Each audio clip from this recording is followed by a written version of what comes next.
Good morning. Where we last left off, Fake Hero had just lost a branch of Turtwigs. And now they've put me into beating branch of Turtwigs. My lineup should be decent into branch of Turtwigs, not amazing. I think it's something like 55, 60s into, maybe less than that, maybe like 52, 56 into any Katarina. Not tickled. Any Twisted Fate Katarina. And while Vayne Kane can beat, Jinx, Lilo, Silver Action just cannot. We're going to watch me play against Branch of Turtwigs. I'm going to be on my own, of course. If you don't know how this format works, I explained it in the first video. Not very well, I'll mind you. I'm going to try recording with audio on for once. I'm not... When you hear me speak sometimes, it's going to be within the audio of the game. I recorded my in-game audio speaking. I hope that makes sense. That's so certain if it will be worth it.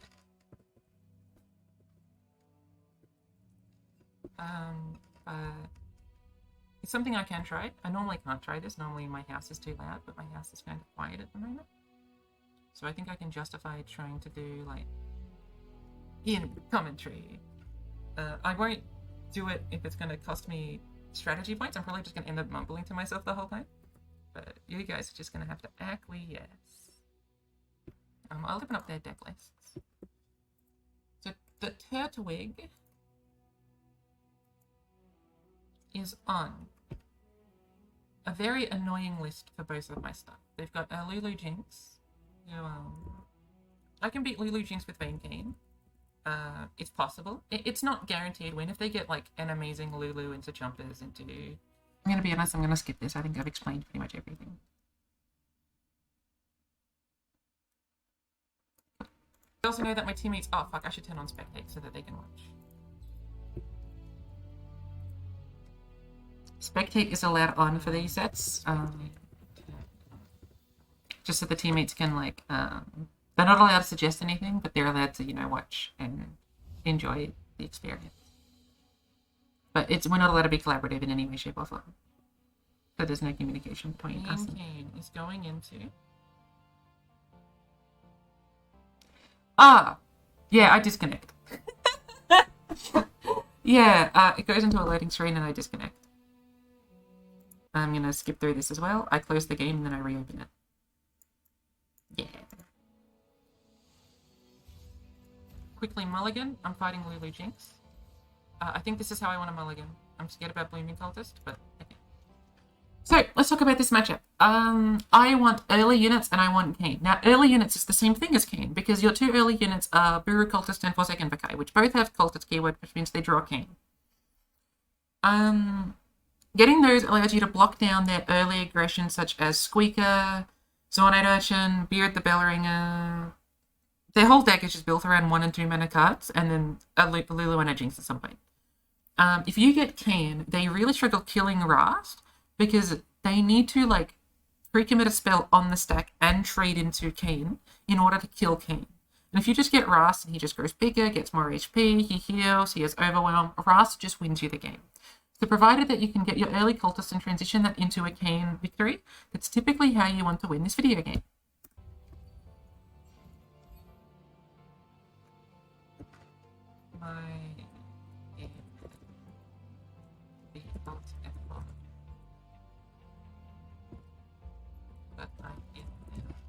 That was a bit scary, but I've got the 2 1-drops, which is what I mostly want against this deck. Like, if I get the double 1-drop, I feel pretty comfortable. I think I want Vakai because I want to, in theory, keep Cultist around just in case. The only issue with Vakai is that it loses to Pokestick sometimes. What am I saying here? If they play a 1-drop and they open attack next turn, I'd rather have the 2-2 because it does the ping the Nexus, right? But this loses to Pokestick if they play, like, Beard into Pokestick, but if they do that, I just play the 2-2 and it trades into it anyway. I think I want Kane. But I could also justify skipping and trying to get, like, another unit, like a 4-draw. I'm going to be drawing a Kane anyway, so I'm actually going to skip it. Okay, I'm guaranteed to draw a Kane on turn 3, because I'm definitely doing this into this into this. So because of that, I don't actually want 2 Shadow Shifts in hand.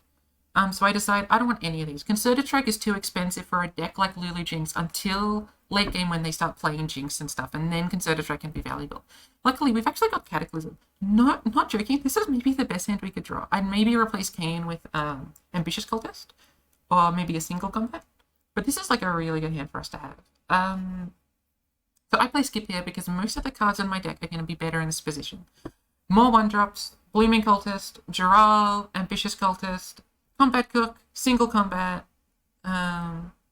anything. Anything is better than these cards, even though these cards are good. When you're in a position when any card is better and your card options are good, you should feel happy. That being said, their deck could be considered a higher power level deck, so maybe that's a reason why it's not so good. So I'm going to get another Kayn anyway at some point. Okay. This is scary. Like, this matchup is... Okay, this matchup is scary. Sorry, whenever I look at enemy gamers, I always look at their mastery. I don't know why, but I just assume if they've got low mastery, it means that they don't have much experience on the deck. Now, I'm going to presume Branch of Turtwigs has done a lot of experience with this in scrims, and scrims, like, friendly matches award less mastery points. I didn't know they had so few mastery. But it means that they haven't played this as much. But we've got somewhat of an early curve. We'll draw the Kayn. Once Kayn is on the field, it is difficult for them to interact with Kayn, so as soon as I play Rast, I feel pretty comfortable. Yeah. Good point, Spidz. If I could just get a Jural or a single in order to, like, control the board a little, because Lulu Chompers can still fork you up. Have a little bit of water.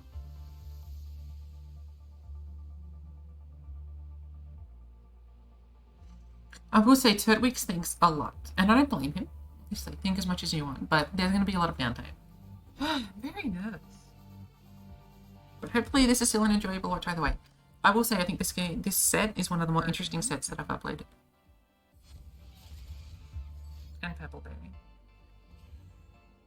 It's a short-term solution to a long-term problem. Okay, let's talk about this play. And not the block. The block is obvious. I just want to get rid of damage. This is always blocking 2 strength. Their Pebbleberry means they don't have any cards in hand, and this is a very short-term solution to what might end up being a long-term problem, where I'm just going to be outvaluing them. So, the Pebbleberry shake's interesting. I'm happy to see it. If they've got Lulu, they are going to be controlling the board like a little. Vayne.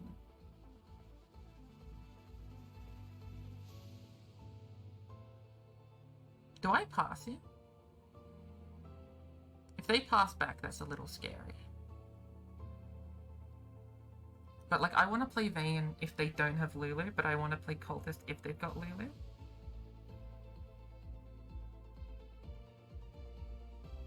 So if I pass, I'm, like, gaming them. But I'm just scared of, like, I pass, then I can only develop 1 unit next turn.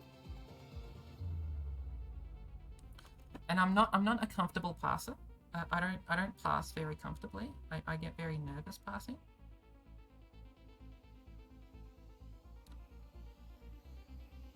But I think I can. Okay. I do like this format where I in the game talk a bit, then I do a play, then I now pause it and explain it. I don't pass very comfortably. I said this in the video.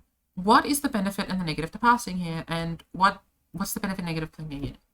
If they play Lulu, I would rather that they kill Blooming Cultist with the Lulu Chompers combo. But if they do Lulu Chompers, I want them to kill Blooming Cultist because Vayne is a stronger unit. Vayne does more things for me. And Vayne's also got more HP, so she blocks better into things that aren't Lulu Chompers.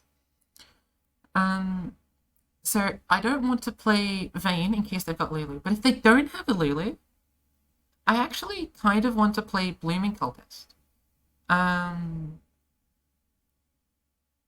No, sorry, that sentence is wrong. If they don't have Lulu, I want to play Vayne. If they have Lulu, I want to play Blooming Cultist because I'd rather Blooming Cultist die into the Lulu. I'd rather do, like, Blooming Cultist. If they develop somehow, then I do double Blooming Cultist and kill the Lulu and the thing dies, and then I play Kayn and then I control the board. Right? That's what's going on in my brain right now.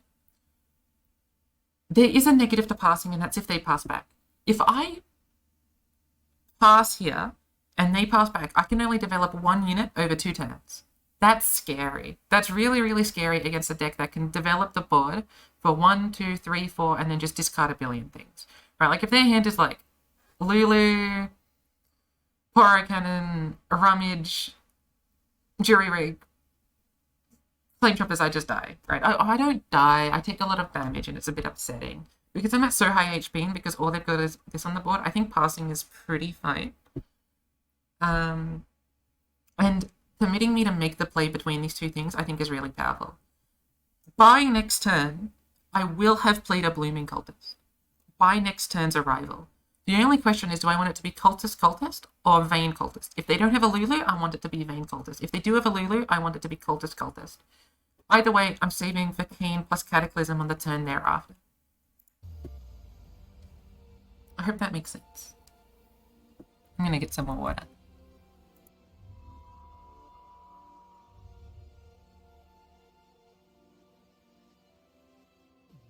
Because if they pass back, like, it is Lulu. Lulu is just so scary. And the issue with Lulu is that, like, I'm subscribing myself into... If they play Lulu next turn, I'm subscribing myself into Cultist Kane. I play Vayne now. I can't block the Poros with Vayne. But I really want it to count down so that I can get the tumble on the Kane and level up Kane faster. Like, I get that I can put the, I can give this elusive and stuff. I can do this, by the way. They don't run Mystic Shard. They can Purple Berry me, but big luck. I'm attacking here because if they play Purple Berry plus Pokey Stick, that's 2 cards out of their hand. It takes 2 turns for them to do it. It's low tempo. I'm still gaming. Right, and I've already got the tumble. So I may as well just take the 3 damage because at some point it'll hit their Nexus. Or I kill one of their units, even better. Every trade here is good for me. They Purple Berry Pokey. That's a lot of cards out of their hand, and I'm still able to play like Focus Game. They should just hit that Nexus, yeah.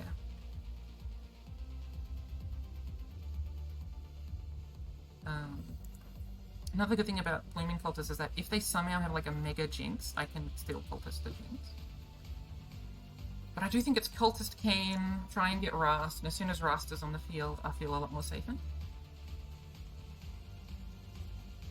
Urchin. I do fear the Lulu. If they've got Lulu, I can Cataclysm, and they shouldn't be able to beat that. They can Sneezy, which is a little scary. And they can Biggle Sneezy, which is pretty scary. But that is 2 cards. Sorry, I just realized I said they can Biggle Sneezy. The card is called Biggle Sneezy, Sneezy Biggle Dust.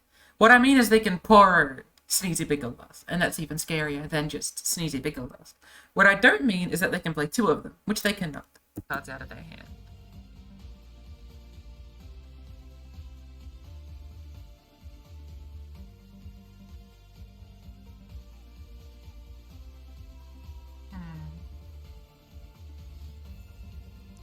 Okay. That's a Biggle Dust, right?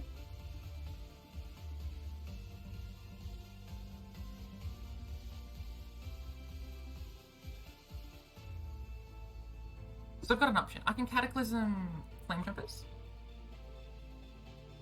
to prevent Biggle Dust from being too big of a threat. Which I think is what this play is telling me, that they've got Biggle Dust. My only concern is Jinx. And I think I'd rather keep Kane for Jinx, so I think I'm going to pass. Let's talk about this play. Now you can actually see the spoilers, they're playing Daring Borrow.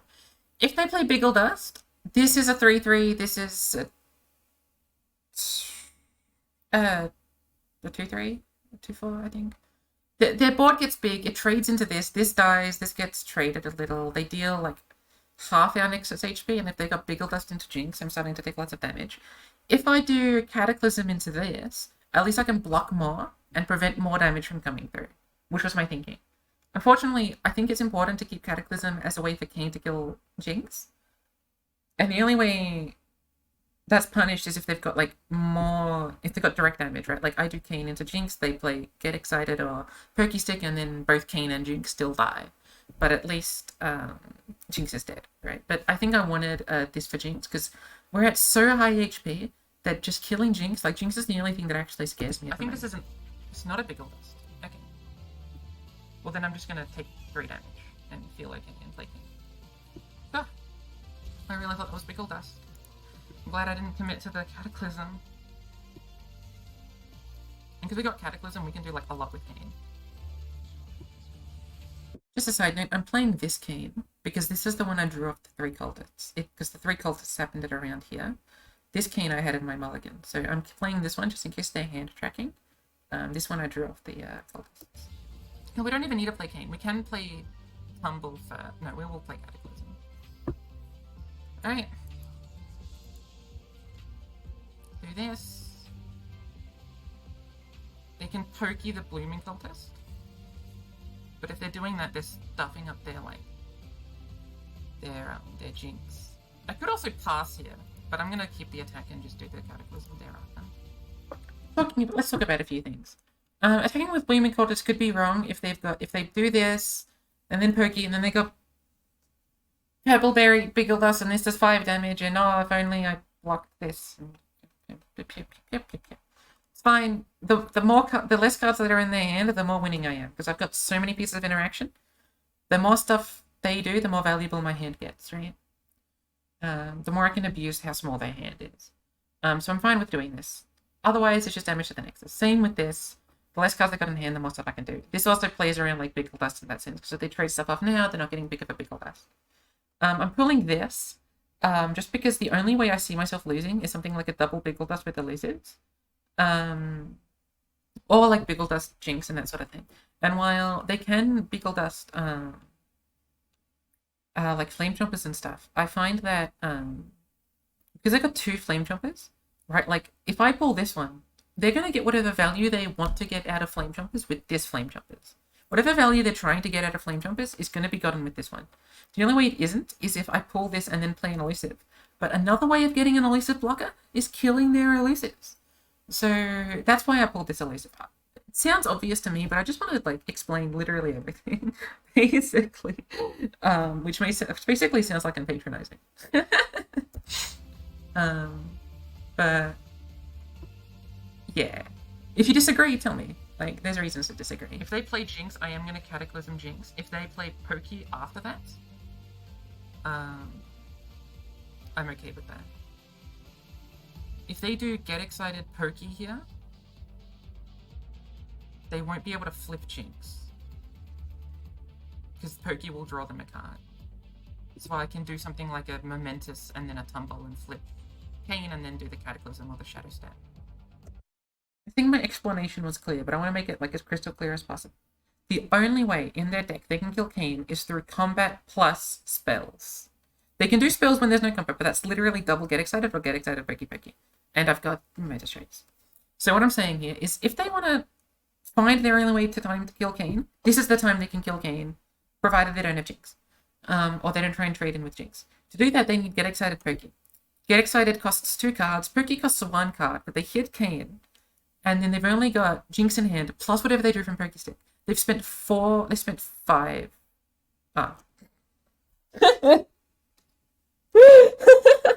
Sorry, for some reason I thought that cost 4 mana, so they could still play Jinx, but they wouldn't be able to flip Jinx. No, turns out it costs 5 mana, so then they can't play Jinx if they do that play. And if they can't play Jinx, then I'm happy, because I don't need to worry about Jinx that turn. I thought I was being so smart. It turns out Pokey Stick costs 2 mana, not 1. Okay.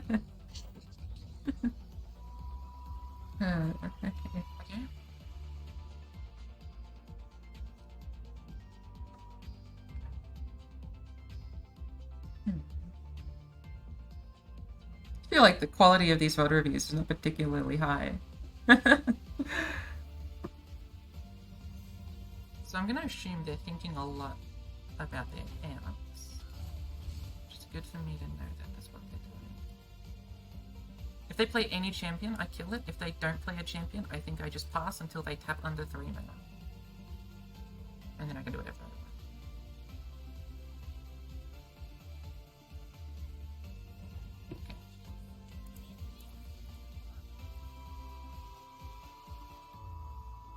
Nothing at all should punish this play. Let's talk about this. Nothing at all should punish this play is a hot take. If they play Pokey Stick, I am losing Kane. If they have second Jinx, as well as Pokey Stick, I'm in a bit of a tizzy. Because my Shadow Shift what's it? Not Shadow Shifter. The Keen spell no longer kills Jinx because it's now Keen. And if they then flip Jinx, I'm not only taking a fair bit of damage, but they're going to start drawing 2 cards. If they have stuff like Biggle Dust afterwards, I'm taking a fair bit of damage thenceforth. But that's if they've got second Jinx and Pokestick. But it's not out of their range. They've not played Pokestick, and Jinx is like a powerful card for them, so they might be keeping it in a mulligan. I don't have to do Cataclysm right now. I think it's better to force them to flip Jinx. I think. Maybe. They need to have Rummage, basically. What I'm saying is they need to have Rummage, or like a 1 mana card plus a Pyro Cannon. And then I don't know. No! It's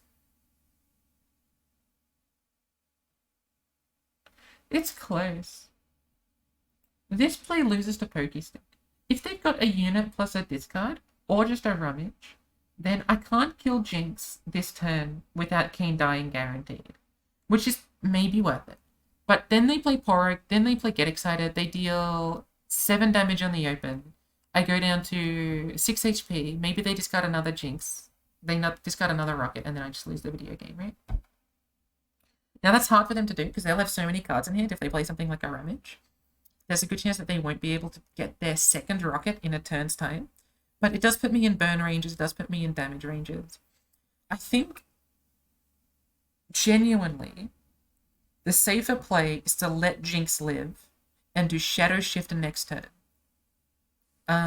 Even if I lose a fair bit of my board, it's guaranteedly going to give me Rast. I will still have Cataclysm, and I'll be still pushing in fair bits of damage. So I think the play this turn was to play Tumble. Because Tumble goes in. Even if they flip Jinx, they kill my thing, they deal a fair bit of damage. If they've got Rummage and then they draw Biggle Dust, that might be a reason why I die. But if I do this, I can get my Rast, I can block something next turn. I just get to block something next turn. I heal 2. I then get to do Shadow Shift, kill the Jinx finally. And then I'll also still have... I won't have mana for Cataclysm, but I'll still have Cataclysm available to me whenever I want it. I also have Momentous Choice, and Vayne will flip. This Cataclysm is great, if and only if they don't have Pokestick. If they've got Get Excited, it's fine for me because they're losing a bunch of cards. And I do have second Keen. But if it's got Pokestick, they're refilling their hand. If they've got second Jinx, it's sort of difficult for them. I think that it's tempting. It's tempting to see Jinx as a target and think, if Jinx stays around for a turn, she could flip this turn and then get another Rocket next turn. Is it harder for her to get a Rocket next turn than you think if she's got Rummage? If they can't just Pyro Cannon, it's a little bit easier for them. But again, they have to play 2 units. And at that point, you can just Shadow Blade them. And I do think it was just better to play the Tumble here. I will say Tumble also just like threatens damage. Like, it does 4 damage. I get Rast soon. I'm starting to push lethals. Right? So I hope that makes sense. This Cataclysm is not a good play. I don't believe. It's fine. It's probably my second best play, but I don't think it's my first. I think my first best play is Tumble. And I'm pretty confident on that.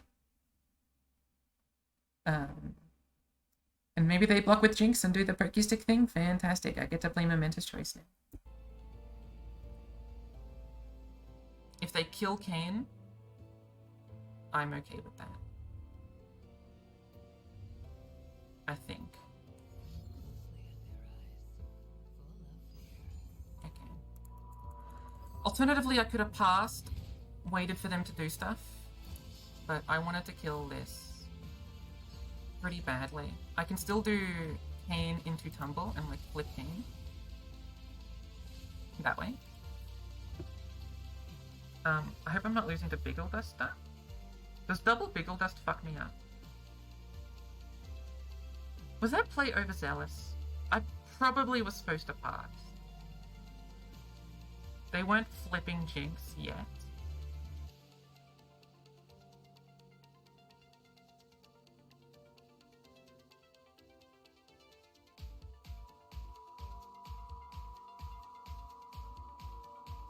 Like, I am starting to lose the second Jinx or Lulu.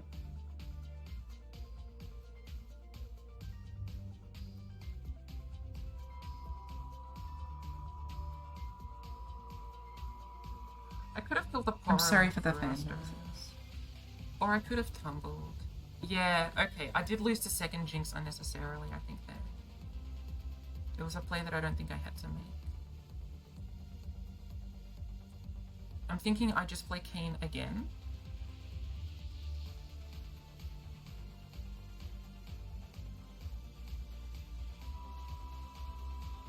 But I don't block Jinx if they attack with Jinx. I wish I hadn't done that misplay. I think that misplay is going to have cost me the game. If I lose, it's because of that and that alone.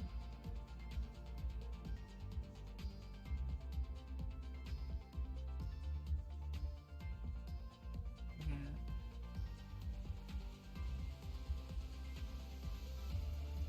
That was wholly unnecessary. And really poor gameplay. I could have waited for Jinx to be flipped. Like, sure, she might be able to, like, rocket the poultist, but big deal. Hit my Nexus for 4, but I would have killed Jinx.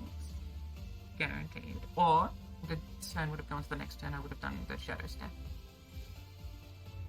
Is that Purple Berry? Okay.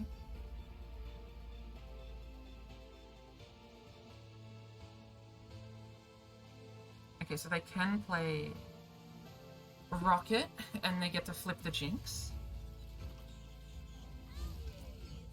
I am misplaying like crazy, I think. They Rocket me. I play Forsaken Bakai, I think.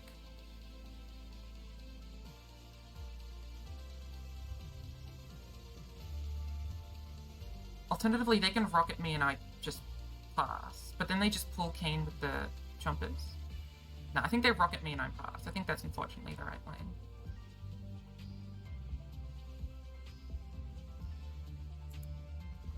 Fuck, I don't know why I had to misplay it.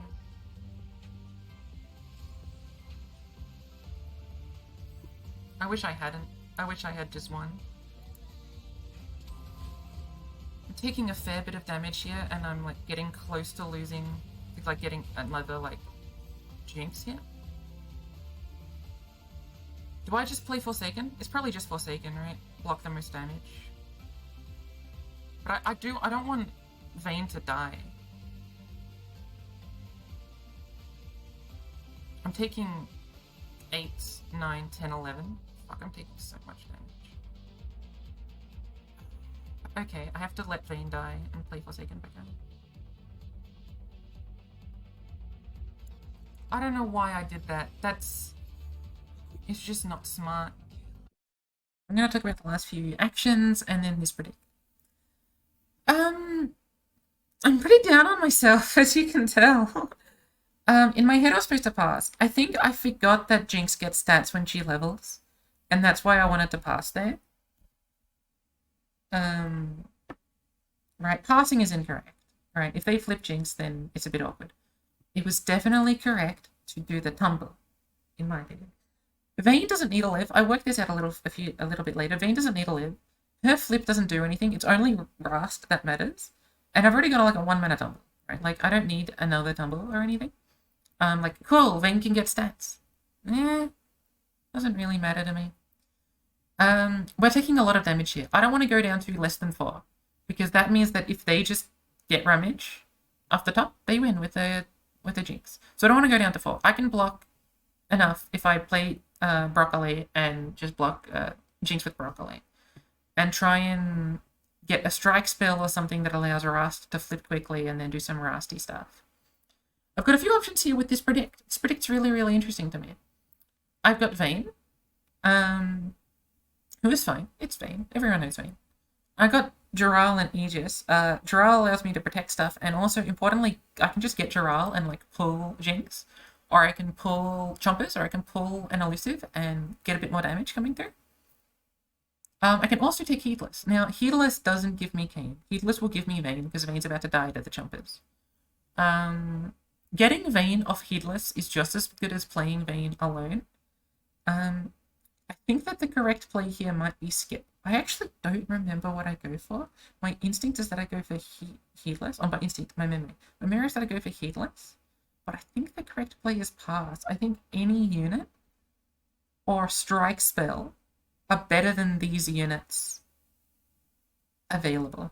Dural, I think, is my best choice. But Dural is fairly committal. And I don't want to die to being gone wide, especially since I'm open attacking to kill Jinx. I'm pretty sure I'm open attacking to kill Jinx and holding up the June the Prodigy spell. What's it called? Momentous Chase. Heedless or Aegis. Dural or Revive Keen or Vayne. I think it's Revive Keen or Vayne. It's not. It's Pass. I don't need to get a Keen. Keen, oh, sorry, Vayne doesn't do anything for me. I don't get anything out of Vayne. Vayne's just like a 4-3.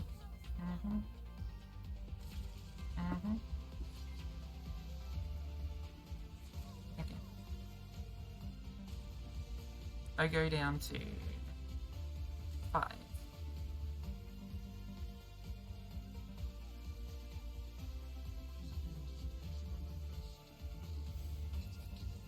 I'm so mad at myself.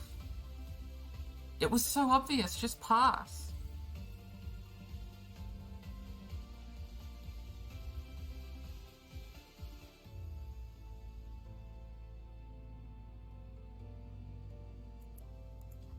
It was so incredibly unnecessary, the aggression that I exuded.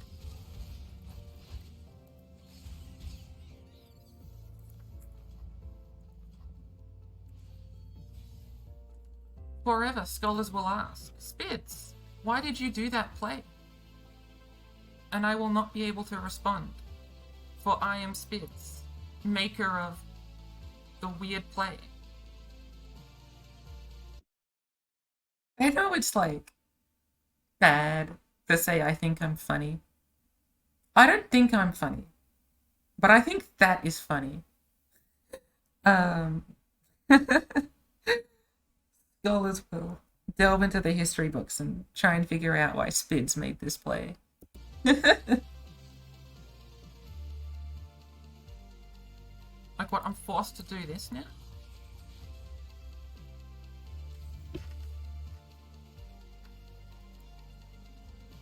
Why? That's gonna tilt me for the rest of my life. Jesus Christ.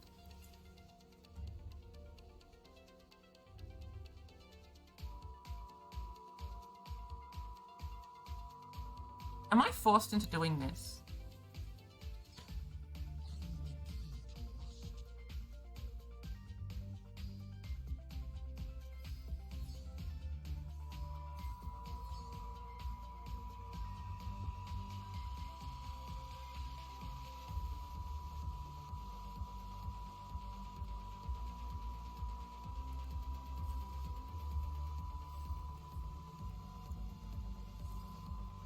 I don't know what I'm doing. I'm not even thinking anymore. I don't understand what to do. I go a little bit mental, basically. So this play I think is the most correct. At the time I don't realize why. I think I instinctually know that it's correct, but at the time I don't intuit why. If I open attack, or if I develop, they're decently equally likely to get a rocket. What I want here is to make them do one of two things. I either flip Kane and get Rast. If I play Rast, I can kill Jinx, and provided their hand isn't like a way to like a burn piece plus a rocket, I start to get really close to winning because I still have the attack token. If they trade it with Jinx, I now have Broadwing into Blooming Cultist. I can kill their Poro and start threatening damage. And I think the main reason... to condense this into a single plot point, the main reason why Tumble here is correct is that I still want the attack token. The attack token is still important to me. Whether I get Rast or whether they lose Jinx and I just play the Broadwing into the Blooming Cultist, I really desperately want to maintain the attack token while also progressing my own game plan. And that's why Tumble here I think is correct. I hope that's clear. Because the attack token with Challenger is my strongest form of removal right now.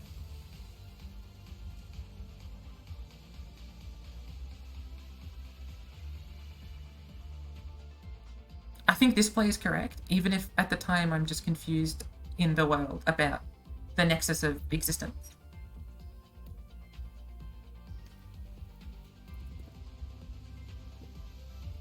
I feel like I've let myself down, and I feel like I've let the team down. I really thought I'd lost. This matchup should have been won as soon as... If I just pass just there, I win the game. And I decided not to.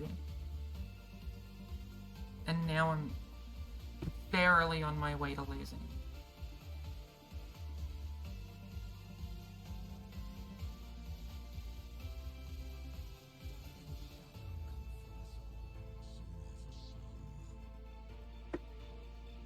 I'm gonna presume they don't have lethal in hand. I'm gonna presume their squeaker choices were too expensive.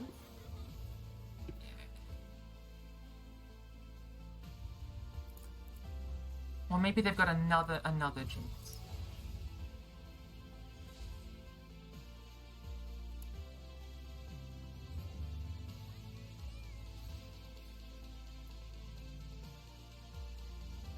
I'm so mad. I'm so upset at myself.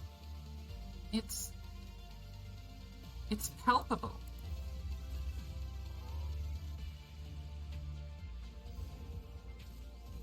Geode Mega Force, huh?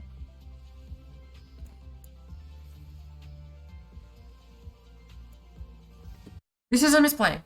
I think I'm getting Kayn. I'm not. I'm getting Vayne. This happens, I think, to a lot of people. They think that they're going to get the other thing from Heedless. I'm getting Vayne here. If the correct play here is the Elusive. I think the correct play here, by the way, is to buff up the Broadwing and like threaten the Geodude Mega Forcer. Or just do the regular thing of pulling this and just hoping they don't have a discard into a weapon, not a big old death. Oh, I don't even get Kayn. Oh, fuck.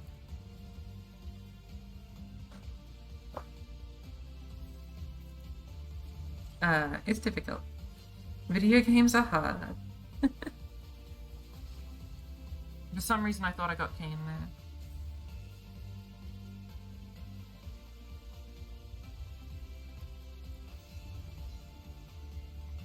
I don't know why. For some reason I thought I got... Oh god, I'm not thinking. This was a pretty bad game for me.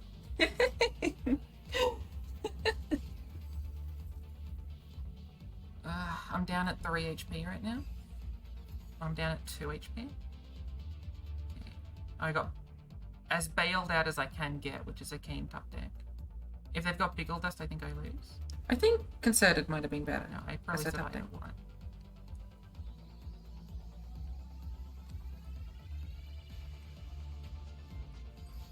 Yeah.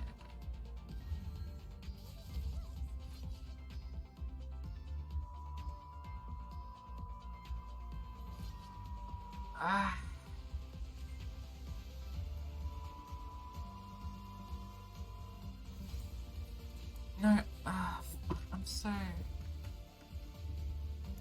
I'm so upset at myself.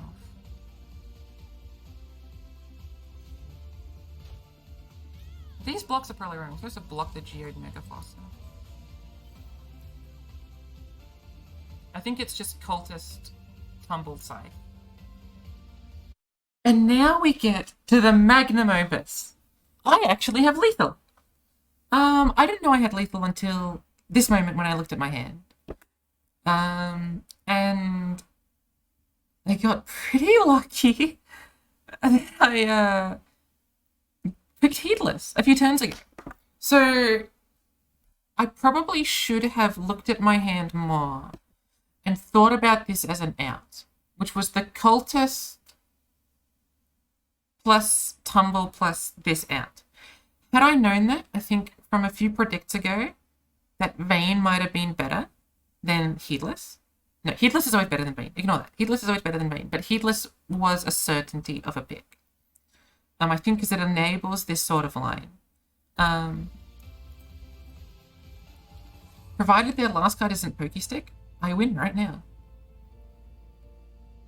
If their last card isn't Pokey, I think I win. Because 3 plus 3 plus 1 from the attack trigger plus 2 from Momentous is lethal. And you go for it now before they can discard something with Get Excited.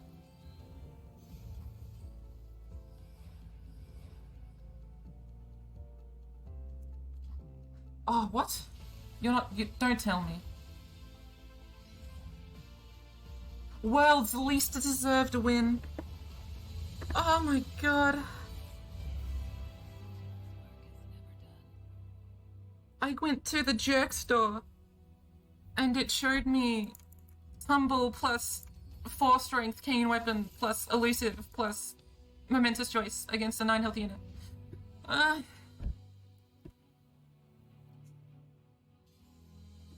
don't think my jerk store joke was very good.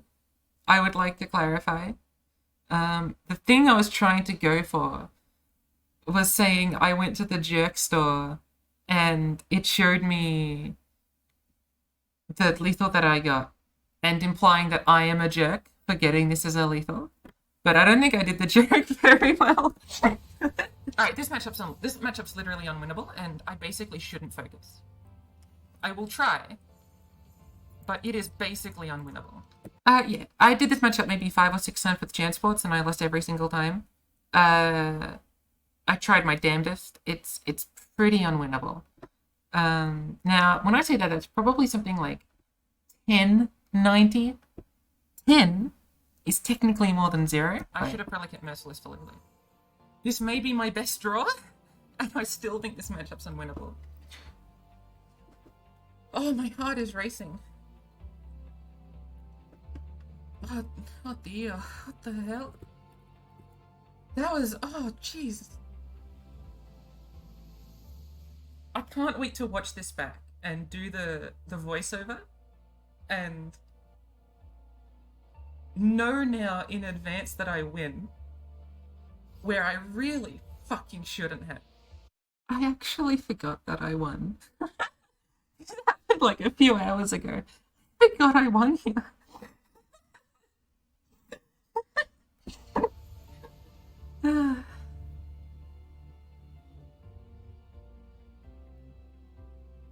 But we Jesus Christ. Okay. Let's start with the Treasure Seeker because the Forsaken Vikai can become a 2-3. No, I should go to try and get Akshan. If I get Akshan, I'm like pogging a little. Yeah, unless I want Sivert. Or Merciless. Because those are, all 3 of these are like phenomenal. But I think I want Akshan. Okay, let's make this decision. This is really close. And I'm going to presume that Donut is going to disagree with me here, because I presume just Donut's going to watch every time I play Sivir Action and disagree with all my plays. We've got this and this as a 2 and a 3 drop. And this trades into stuff just as much as Akshan trades into stuff, and this also gives me the landmark. While Akshan is cooler and progresses the landmark quicker and has an extra HP, I don't think that's actually as necessary as it may seem. I think I just want to, at the early turns, just trade into them. And then in the later turns, try and outvalue and go for attacks and stuff. That's what I expect my only way of attempting to win this matchup looks like. And so I think Merciless or Sivir achieves that aim better.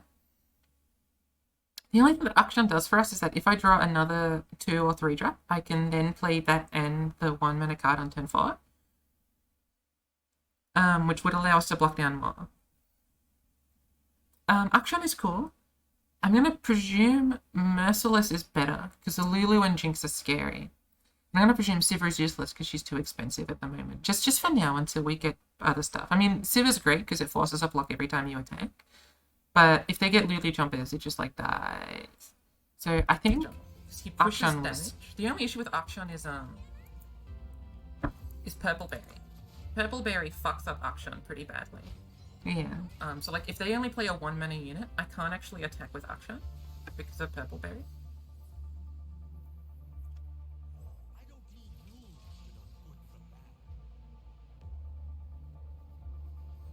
Okay, they didn't play Akshan. They didn't play anything that can be Purple Berry, so I will get the countdown. Then we play Vagabond, probably. It trades into a lot of things, including Lulu. We're really lucky they didn't discard a jumpers.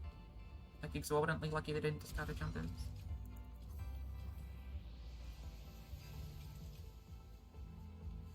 Okay, we're able to threaten damage now.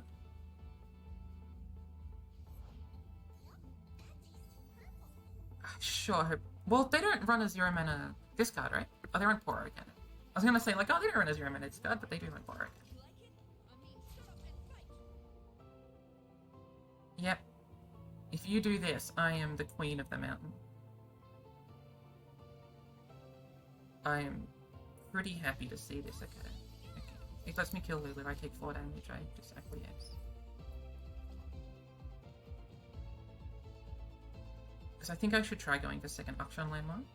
And I might also be wanting to hold up Concerted instead of playing Ruin Runner on their attack turn, just in case of like certain draws. They can get stuff off of this that makes it so I should open with Archer. But I also want to threaten Merciless. So I think I play Treasure Seeker and threaten Merciless. Okay, not much happened in the last few turns. I hope that's pretty self-explanatory. All I'm hearing is that my voice sounds really bad. Not only are you hearing the fan noises, I'm just like, I'm letting my voice go like down, like a bit lower than I probably should let it.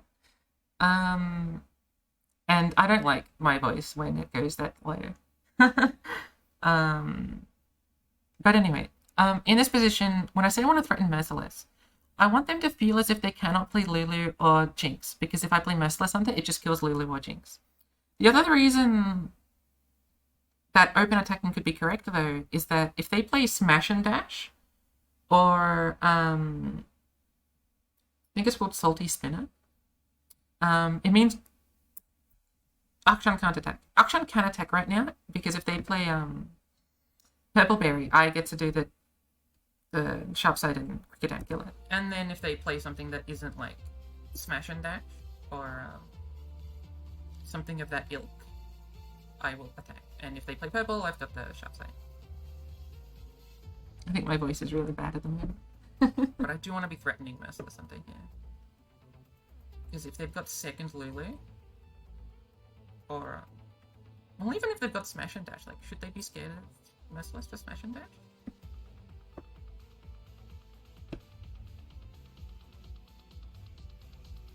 I don't know.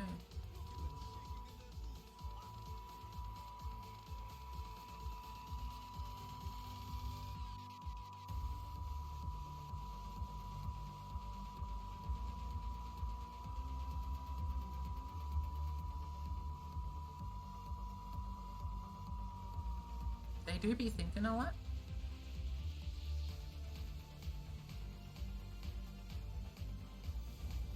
Yodel Squire. Alright, do I attack?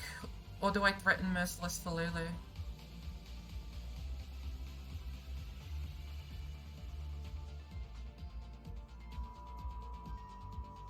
I think I attack. I think the countdown numbers make sense for attacking. Yeah. And they don't have Lulu.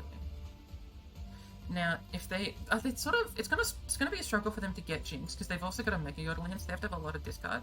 So I think I can just play Ruin Runner here and feel pretty safe about it.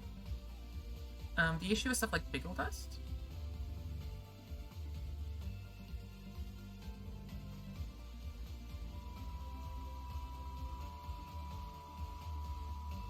This is not an awful Biggle Dust attack from them.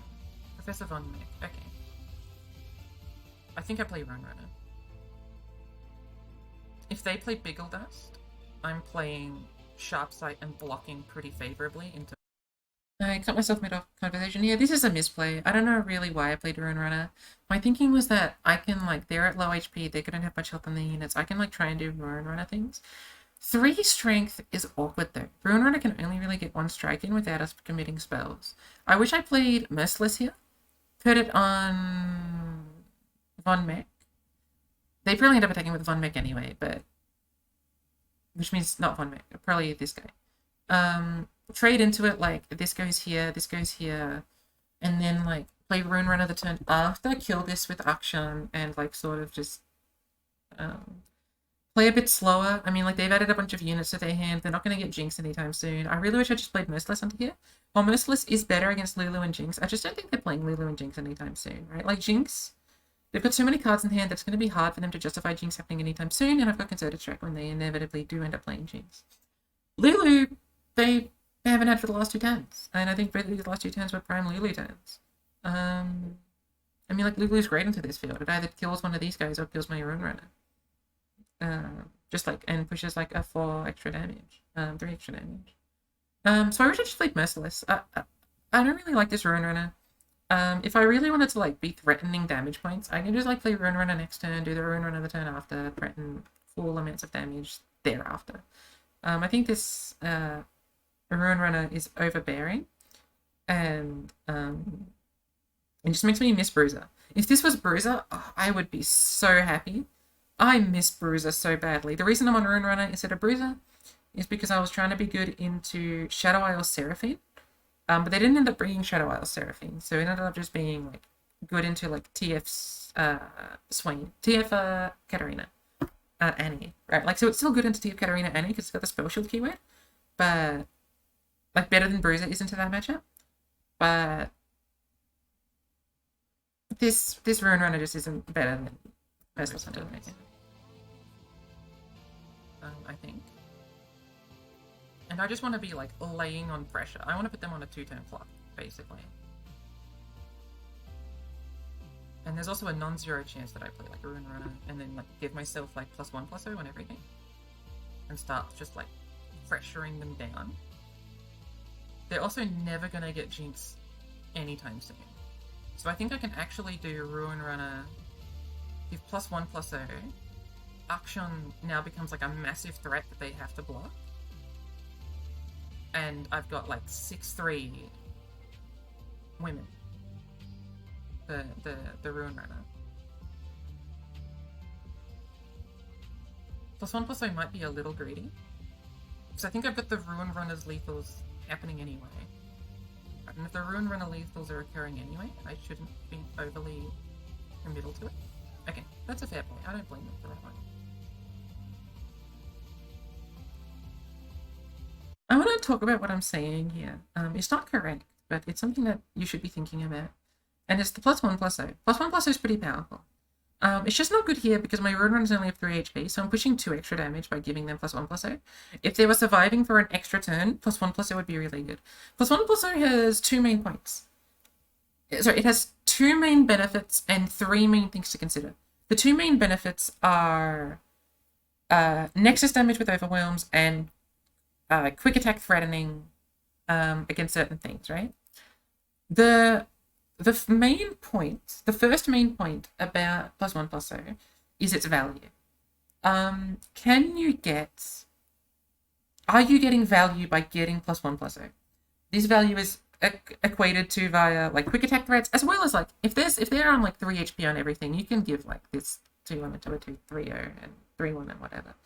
But it's all about like the value in which the trades are being made. This can be combined with spells in your hand, but in general, it's along the lines of trying to give Sivir an extra strength or Akshan an extra strength because of the way it trades into their board. Same with Rune Runner.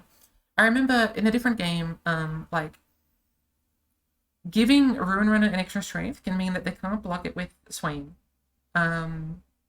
It's these sorts of things that make the +1/+0 worth it. In addition, if they only had 2 strength on one of their units, +1/+0 would be great because that means Rune Runner will survive for 2 attacks and that's an extra 2 damage. they can definitely be important considering they're going to have to think about how much health they want to give into this rune runner and the next rune runner with a +1/+0. So the first thing to be thinking about is like the damage values that you're trying to attack into with. The second is opportunity cost. Predict is powerful. It's the time trick. And in most matchups, there's going to be a thing or two that you're looking for to try and help you get a win. In this matchup, it's a bit awkward because I think you're just supposed to lose, basically. But these things can be stuff like Zolani in certain matchups. Typically, it'll end up being something like Concerted Strike or Rite of Negation to be increasing your percentage points into certain situations. But it can also be stuff just like another Rune Runner, right? And like developing units is pretty powerful in and of itself, considering it's the only like high value option. The third thing really to be thinking about with like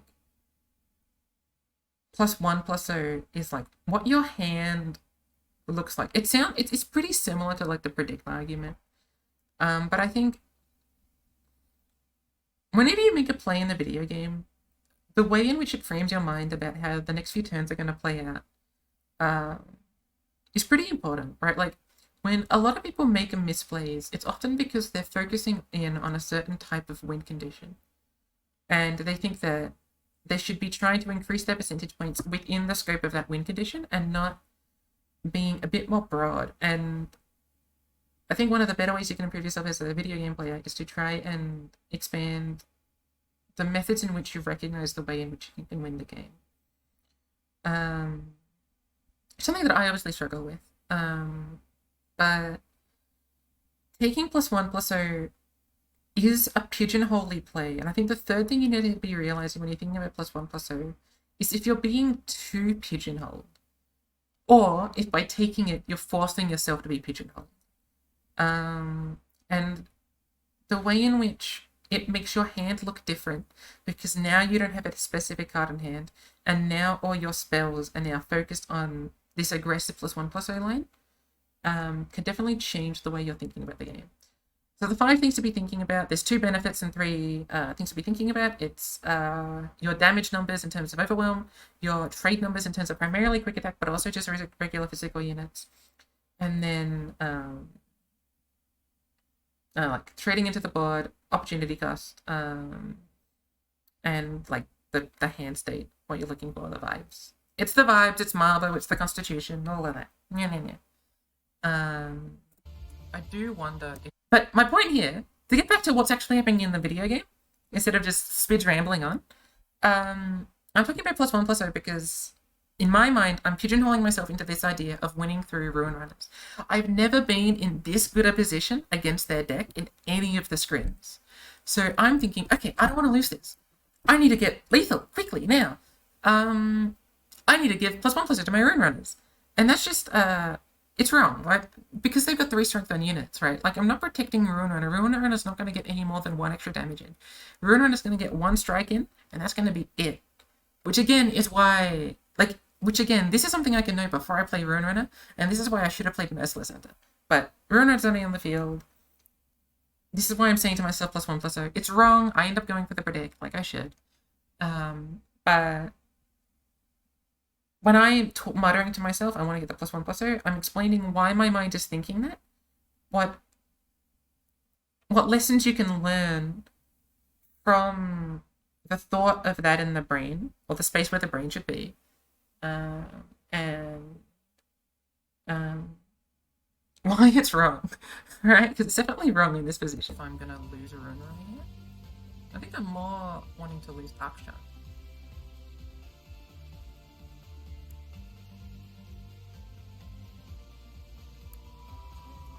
After that spiel, I'm going to have some water. I sharp sight on the Rune Runner.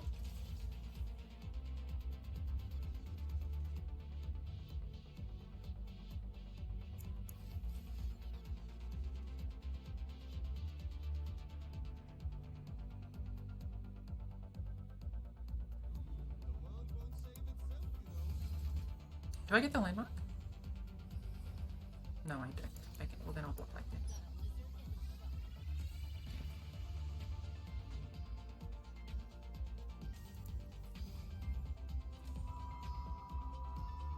I have returned from the arduous task of drinking water. I play the sharp side here to protect my unit, maintain board presence, play mid-range gameplay, and all of that fun stuff. I don't block with action because I want the landmark. If you block with action, you don't get the landmark, I'm pretty sure. For some reason, my JSBot recently said you do get the landmark, and now I'm scared that every time I'm playing action, I'm playing it wrong. But I'm pretty sure I don't get the landmark yet. Merciless was a safer play, I think, this time.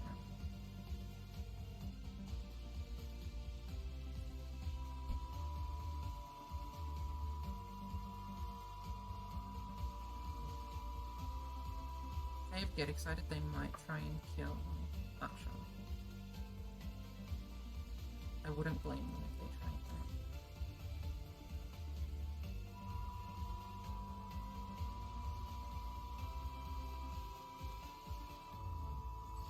that. Purple berry.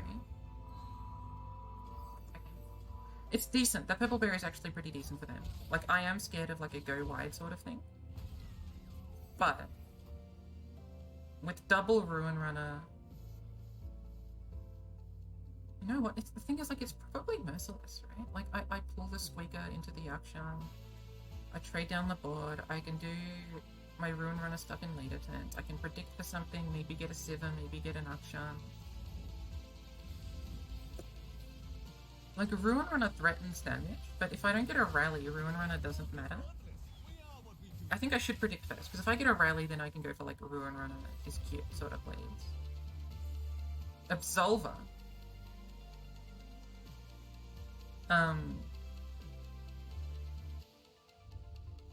Can I...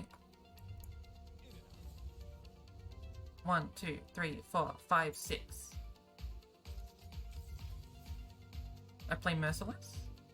No, that's not how Merciless works. Okay, let's draw. Absolver's interesting. I can't push lethal with him. My thinking was maybe I pull something with Merciless, add some damage. Doesn't happen. Right? Like, I can make this 7, make this 6, pull this into here. Full damage, doesn't matter. If this wasn't a fearsome, it's a line, but it's not really a line. I'd rather just predict.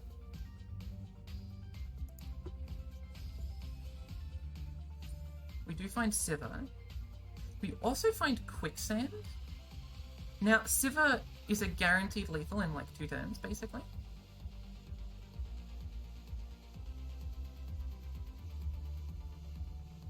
But Quicksand is going to allow us to be defensive and develop stuff more interestingly. And I think I kind of want to Merciless this turn and like try and trade into Squeaker. Although if they've got Get Excited, it becomes a little awkward. It's close. Sivir does just block as much as Quicksand blocks though. And Zolani is also big. I've just got a lot of big units and not enough small units. It honestly might be Skip. I actually think it's Skip. Okay, I want to talk about this play before the next play. The next play is going to make you laugh. But I want to talk about this play. Because there's a lot of interesting options here. If we take Sivir, when I say it's a guaranteed lethal, what I mean is that I've got Sivir plus Absolver plus 2 Ruin Runners and a Merciless Hunter. That's so much damage that even if it's not lethal, I've controlled the board. Just because everything like quick attack, I'm threatening a bunch of damage, blah, blah, blah, blah, blah. And they can't interact with Sivir very well because their only pieces of interaction are Pokey Stick and Get Excited. So Sivir's interesting. My fear is that they're going to go wide. They've already got like another card of Professor Von Mech, and if they have Biggle Dust or something and they've got another unit, they have the Flame Jumpers, they have a Lulu, any of this sort of stuff, I sort of just like start to lose a little. Not guaranteedly, mind you, I do have Concerted Strike and I do have Merciless Hunter. So I do think Sivir is decent. I think Sivir might be the best choice here, but it's pretty difficult. Quicksand is also good against the Biggle Dust stuff, although because we've got Concerted Strike, I do think that Sivir helps us win in a post-Biggle Dust world, while Quicksand only helps us during the Biggle Dust apocalypse, and not enough. Bloodletters is interesting because it allows us to get Zolani, and they can't trade into Zolani. The only issue is that I don't have enough fodder right now, or enough mana to really justify like playing as Zolani, having a big unit, especially since I've got so many cards in hand and their deck is all about going wide. That Zolani isn't big enough. So I hit Skip. Why do I hit Skip? I think that most cards in my deck, not all, some aren't, are better than these options. And I genuinely think they're better than Sivir. So a 1-mana 1/2 would be able to trade into things a lot better.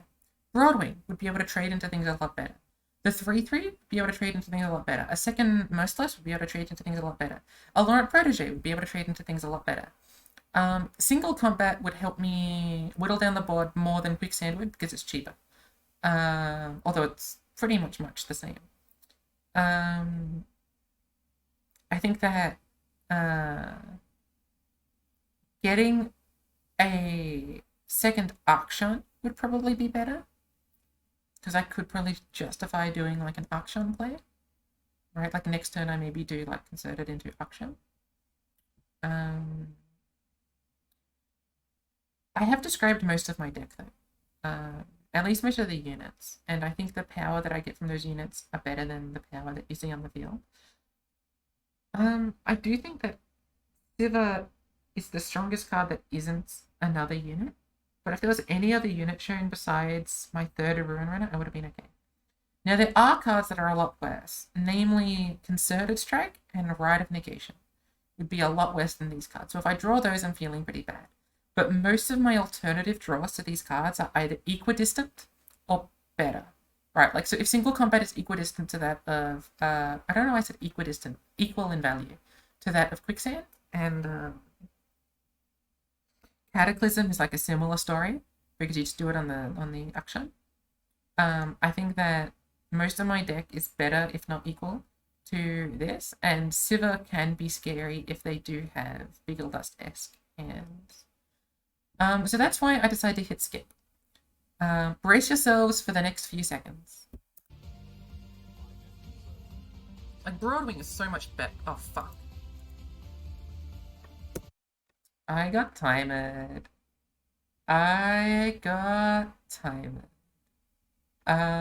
It sucks. It sucked a lot. This is the first time I thought I might beat this deck, and Broadwing would help immensely. I pull the Sharkling. I put the woman on the woman. I put the guy into the woman. I put the woman into the attack. I put the thing into the thing. I go, yeah, and then I sort of win. Hell, maybe I even do like Merciless into this guy and make this do this, and then I do damage, and everyone claps, and we win the game, and everyone's like, Spidz, Spidz, Spidz, Spidz. Instead, I decide to pass due to the timer. And they take this pass, because who wouldn't? This is a phenomenal pass for the enemy gamer.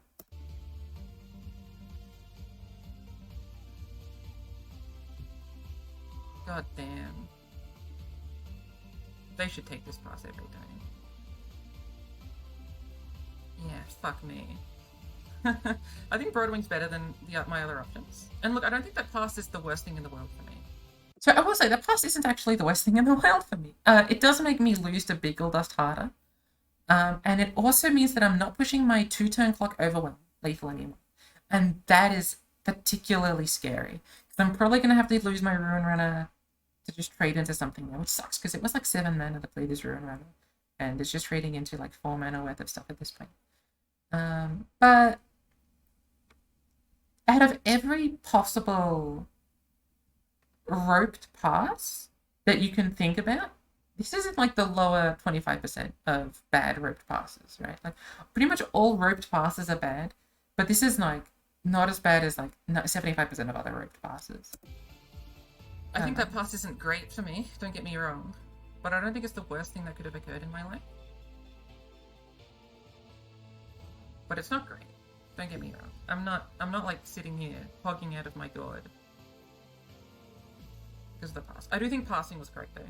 Any cheaper unit than Sivir is better, and most spells are better, except maybe specifically like Rite of Negation. I'll play Broken.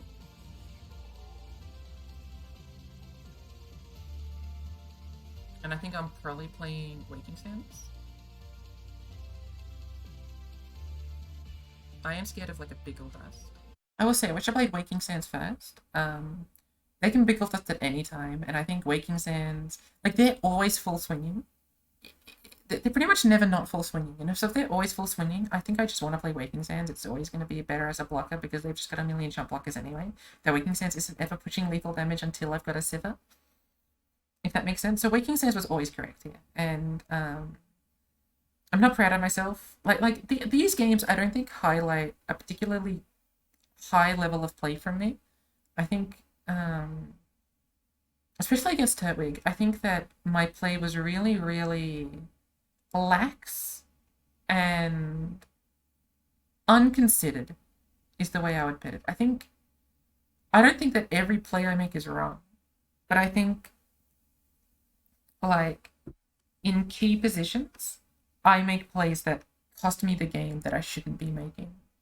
And one of those is that Waking Sand should be played right now. Because I'd rather lose an ephemeral unit when they inevitably get attack with everything than lose my Broadwing and my Merciless, which I play next, and then I don't ever play my fucking Waking Sands. So Waking Sands was 100% correct here. That's the only thing that I'm gonna have more water. I could have just played Zilala. I have to sacrifice something for Zilani. And I think I want to play Merciless so I can hold up, like, inserted. Push comes to shove.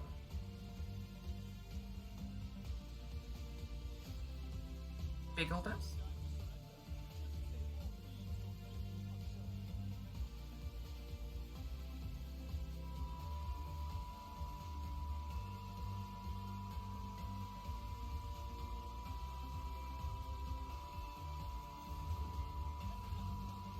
Oh, that's so cool. And they got it of Professor Von Meck.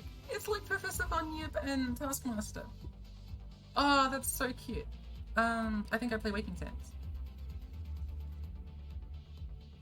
It is extremely cute. My favorite deck of all time is still Taskmaster Von Yip. So for them to get Taskmaster of Professor Von Meck is just like a dream come true. Play Waking Sands, Spidz, please. It's right there in front of you. I'm gonna be blocking a lot. And they're gonna play, like, Biggle. Surely, right? They'll play Biggle Dust. Yeah, there we go. It's big, it's dust, it's Biggle Dust. Everyone's favorite card.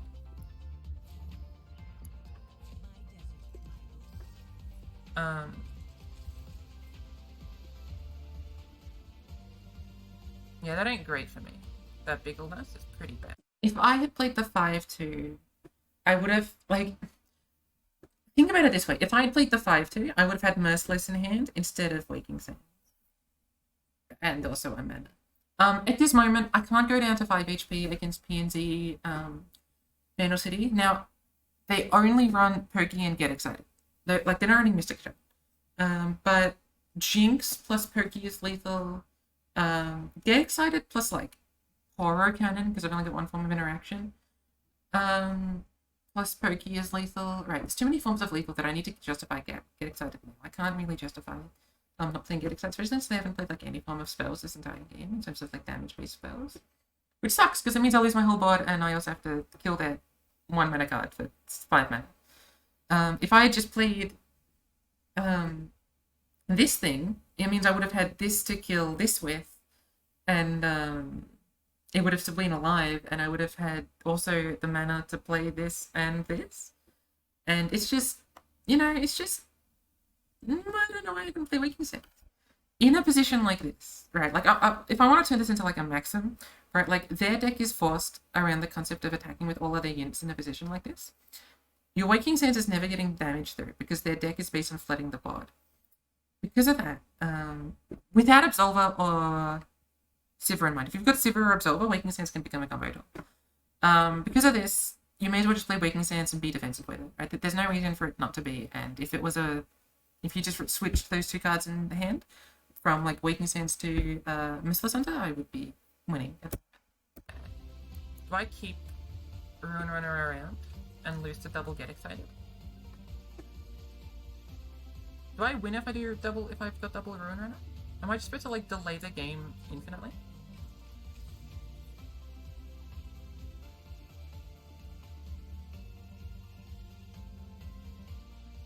Let's trace into this. Well, they're both 2-1s.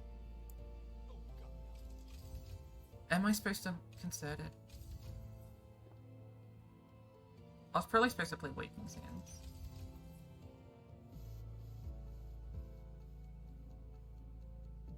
Concerted does lose to Jinx, but I think I'm sort of have to.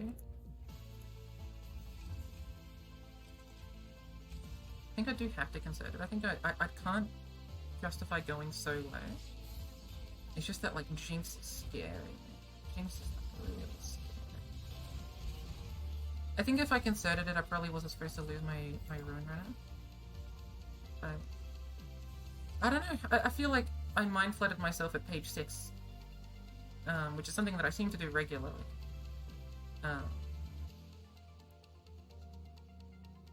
I'm gonna play Sivir. I'm a woman of principle. Mine is kill and get paid. Nothing for us. Just waiting to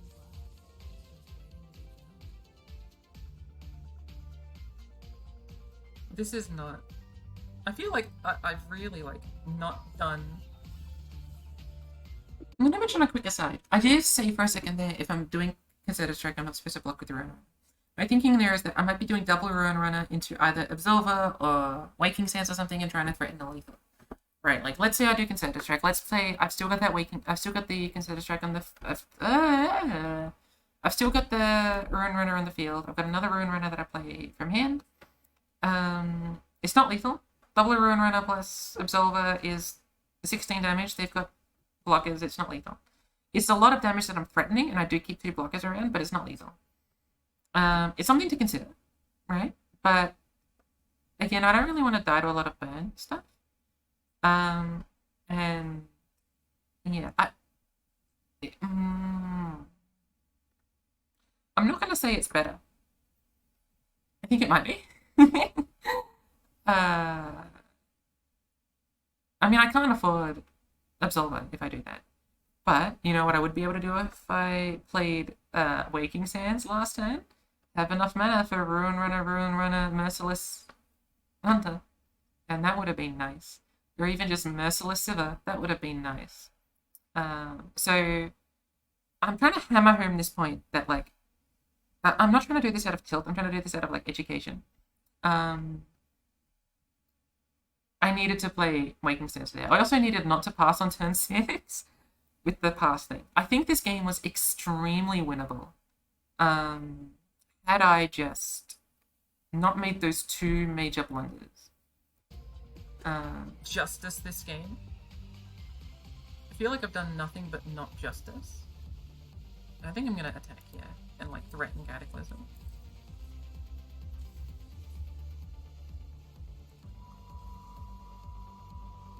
I know, like, I've got Merciless, but I need to do it like a second. Beard. My thinking, by the way, is that I think I need to play Waking Sands, Bloodletter, and then Zalani. If I do that, then I may as well just be playing, like, a Rune Runner. I don't know, I just think I've lost.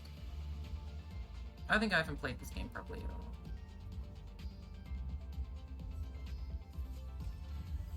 Okay. Is it Grand? It's Grand. Okay, that's game. I think. I need a top deck concerted.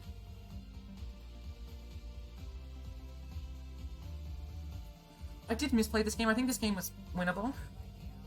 But sometimes this is what occurs in the world. You misplay and then you cry yourself to sleep. Do I get anything out of doing the Waking Sands Bloodletter? My thinking is no. So I think I just pass, and I hit the concealed. I actually do get something out of Waking Sands Bloodletter. If I top deck a single combat, I'd rather be able to play Zalani afterwards. I think that's about it. I should have done the Waking Sands Bloodletter. I think it's technically correct, but I already had resigned to myself that this was a loss. It's correct to do the Waking Sands Bloodletter so that if I get single combat and I survive the attack, I can play Zalani. Yeah, okay, that's game. Ah, it's even more game. Yeah. That's my bad. The pass cost me the game. And if Church of Tempo beats us, this might genuinely be why. But I guess every misplay is like a reason why. Just the pass is not the business. Alright. They've also not played much of this deck, but maybe all they do is screw. All they do is scream. It's like,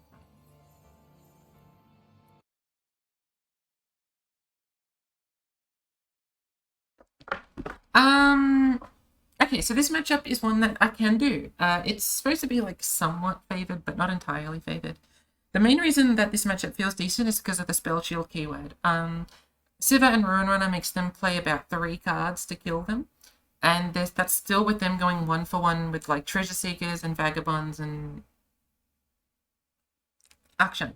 They can 2-for-1 me a little if they play stuff like good Twisted Fates or Katarina or Tybulk or Tibbets.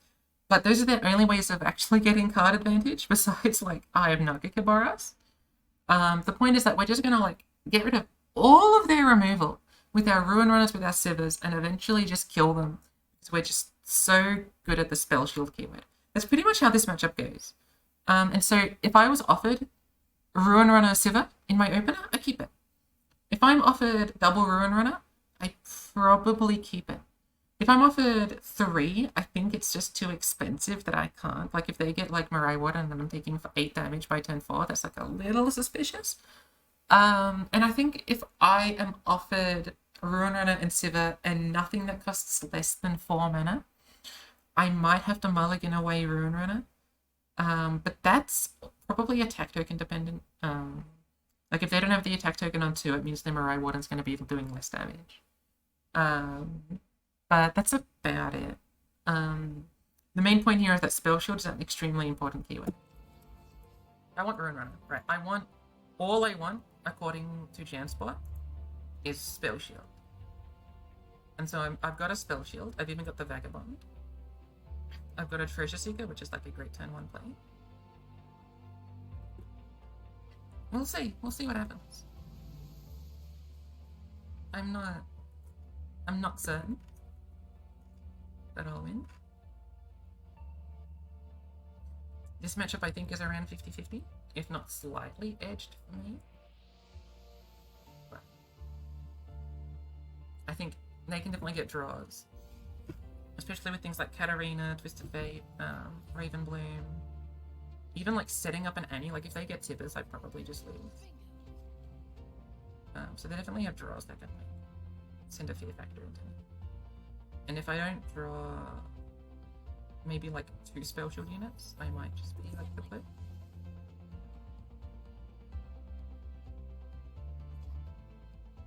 But I really wish I didn't pass that. And I also wish in the first game that I didn't blunder. Okay, they don't have anything. They don't even have Mirai Warden. I think I just developed Vagabond because it's large. Because I'm speaking in the audio, I'm not talking a lot. I hope you're okay with that. Yep, this is like a really good start for us. They didn't have Mirai Warden, they didn't have Ravenblink Conservatory, they didn't have Annie, they didn't have a lot of these early cards. That means their hand is a little bit awkward. If it's spell heavy, I'm pretty happy. Because it means they're playing it before they get Tybulk, and it's also just like I've got this keyword, the spell shield one, and I'm pushing damage. So I'm pretty happy with how this is going for now. They can play. Okay, they top decked Mirai Warden. I think I attack here. I want one of their units to die. I probably attack with the 2-1 actually. This trade's good for me because it's better to make it rain. I shouldn't be just making myself lose to make it rain. I should have attacked with both. Yeah, so this is something that it's one of these things that is annoying to be doing, but it's better to attack with both. If I attack with both, but if they have Make It Rain, they're not going to block the 2-1, and that way at least I push 2 damage. If they don't have Make It Rain, I'm doing this trade, which means that this is dying to Make It Rain anyway. This Treasure Seeker is pretty much useless against this deck. Their deck is entirely built around pings, and Treasure Seeker will just like go into the endless void of nothing, like as soon as they play any sort of card. So I may as well just attack with Treasure Seeker. There's an argument to literally just attack with Treasure Seeker, because I do either this trade or this trade. I keep my 3/3 around, and it doesn't die to like Make It Rain stuff. I think the best thing to do is attack with both, apply pressure, force them to do the Make It Rain, and kill both now, but at least I'm pushing 2 damage, or whatever, right? I mean, they probably just do Make It Rain on the stack. But it's at least better practice to be playing this. And if they make it around the second and safety block, I can push in 4 damage and keep this around if I really desperately want. Oh, look, make it rain. If only I attacked with both. Yeah.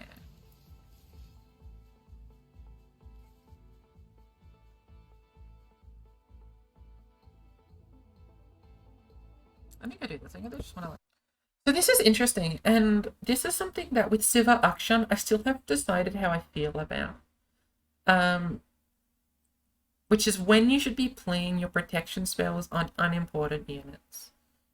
It's close. So the logic for doing it is that keeping this on the field allows it to be playing pressure. It means I can attack with it on future turns. And it means that when I go wide, I'm pushing more damage into the Nexus. It allows me to block with stuff. It keeps threat on board. If they end up killing my stuff, like my other threats, at least it can stay around, this sort of thing. On the other side, this is better if it protects something that costs more mana, like a Siva, like or like an Akshan, but like a Siva or a Ruin Runner, right? And doing this now subscribes myself to caring as if I care about this unit. When in reality, I might just not. This also keeps it at 1 HP, and keeping it at 1 HP is awkward against a deck that's entirely built around pings. Because of all of those factors, it makes me sound like that I shouldn't be doing Shapestone here. And I think I slightly agree that Shapestone here is not the strongest thing in the world, but it feels wrong to me to not maintain the board and not be trying to make sure my units are like staying around. Some units, like it's better that they're not around in terms of like the cards that I get out of my opponents that are forcing them to go away. But I'm not ecstatic about the fact that I'm playing Shapestone here to protect a 3-1 against a deck that's all about pings. It sounds to me that ideologically I shouldn't be playing Shapestone here, but my fundamentals want me to say to play Shapestone. And it's this cognitive dissonance between what I assume is correct and what I assume is correct based on intuition, what I assume is correct based on logic, are different. It's sort of difficult to decide what to do. I think there's a good chance that it keeps the same amount of percentage points, but if it doesn't, sorry, when I say the same amount, I think it keeps a similar amount of percentage points, but there's a chance that it definitely doesn't have the exact amount. And trying to work out what those percentage points are is a little bit confusing. I know this sounds like just like one off-the-cuff random play, but if you've played Legends of Runeterra, you know that like these plays are like extremely significant. And so I don't know how I feel about the Shapestone.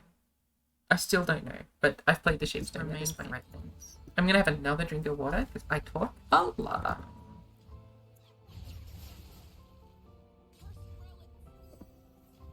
God, that was so dumb. Why didn't I don't know why. And like now this loses like Twisted Fate and stuff. Like they're almost certainly playing Twisted Fate on turn 5 when I play Runeterra. Unless I'm not playing Ruin Runner. No, I am. That's the thing. Like, I am playing Ruin. Everyone knows it. I shouldn't play Treasure Seeker, right? So maybe I should just do Merciless into Ruin Runner.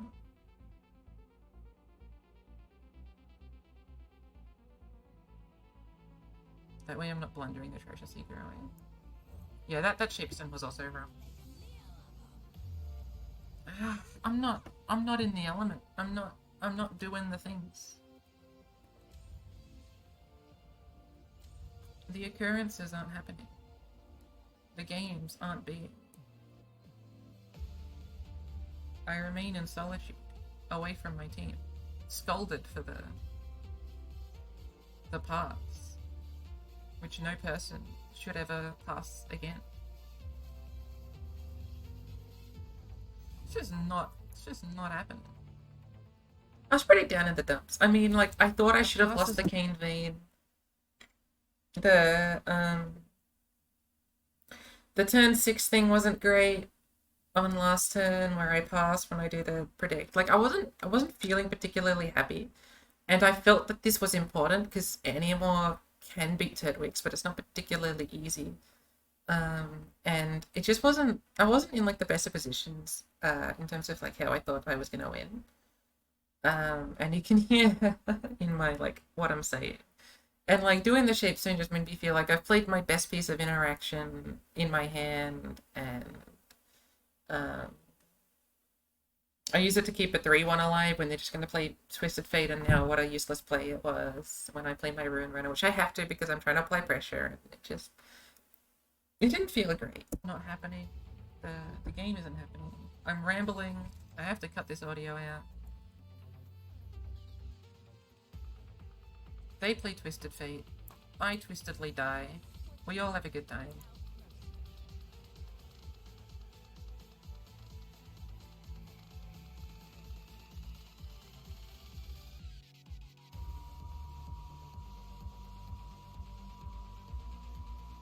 I do apologize for the fan. Right? I apologize for the fan in the background. I think this week I'll try and like mess around with mic audio. Right now when I record stuff, I record it with the same thing that's recording my game sound, and my microphone is still like a $10 like headset with like cords that you just like go on runs with typically, and it just has a microphone purely for like calling people. So I'll try and like this week try and work out some more microphone stuff because as time goes on, I want to improve the quality. I didn't want to do it all at once because that's overwhelming. But I think this week I'm going to try and focus on like sound quality. I apologize for the microphone stuff, and hopefully it's improved in future. I feel like I've said that for a few weeks, but shh. If they don't have it, that's like a major surprise. I don't think I'm feeling great. I'm not like, I got too many like 3 mana cards and early cards and not enough spell sugar in this.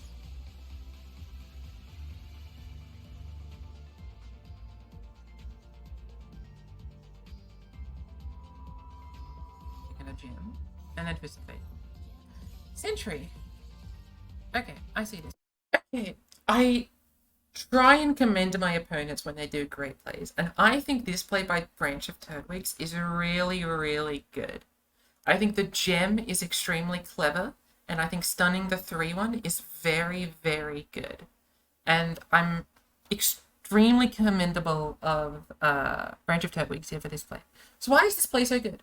By doing a gem and developing a 3-1, my Fearsome and my Overwhelm are both just useless. They're not entirely useless, but basically, my Rune Runner's power as like a spell shield, haha, you must spend 3 cards to interact with it, has now become just block it, lol. And my Fearsome, which was supposed to be like, haha, you have to Death Sand me, is now also just trading with the unit.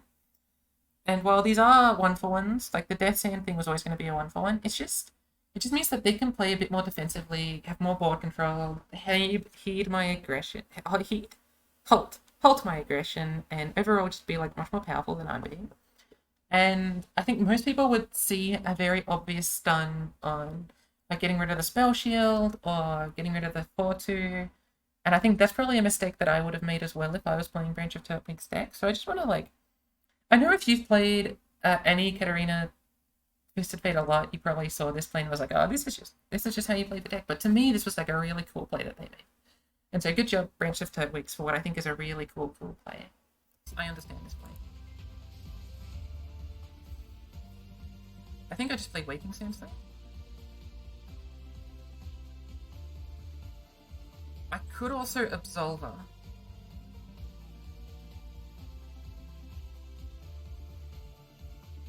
Like, I don't want this to die through combat, right? So my other play is to open and then Absolver. But it might just be Waking Sands.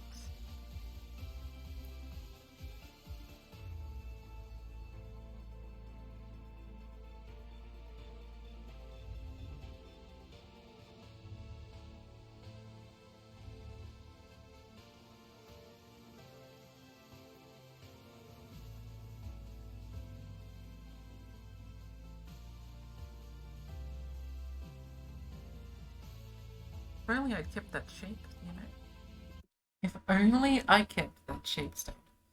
I could have also like done the merciless on this thing to like make, because the gem was like no knowledge, so I could have put the merciless on this thing so that this always pull this, but if only I kept the shapestone. I think that's more interesting.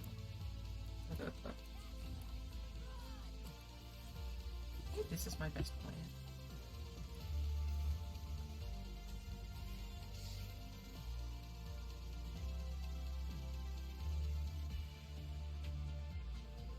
So, why do I go for the Absolver instead of the 5-2? The 5-2 gets punished by a few things. It gets punished by Death's Hand. It gets punished by any form of unit. Right, so the point was that it was going to pull this thing, I attack with this, 4 damage goes through, and this trait goes through, and I push 4 damage. Right, I push 8 damage, this doesn't get blocked, I do this. That's if all goes according to plan. Instead, I think I just really wanted Spell Shield. Like, it's so powerful. Forcing them to spend 2 cards to interact just with this Spell Shield. Whoopsie daisies. To interact with this Spell Shield keyword. And getting their cards out of their hand. Like, if this is another card in my hand, because this is basically always going to draw me one, I think this is always a more powerful thing for me to be doing. And that's why I did the Absolver. In addition, Absolver's value early on is about equivalent to that of another Ruin Runner. At least like a half health Ruin Runner, like this will be on next turn. As opposed to late game where Absolver's value is equivalent to that of something much higher because you can combo it with like Sivir and stuff. Because we're still early game, I do think that Absolver's value can be justified in keeping our Ruin Runner alive, pushing 2 extra damage, and controlling the board. And we've still got these 2 things that allow us to control the board, provided that they don't have a Twisted Fate. And I think it just helps us maintain a board presence as a Demacia deck in a way that I think is actually important to still maintain, and being threat dense with the Spell Shield, obviously. So I really like the Absolver play.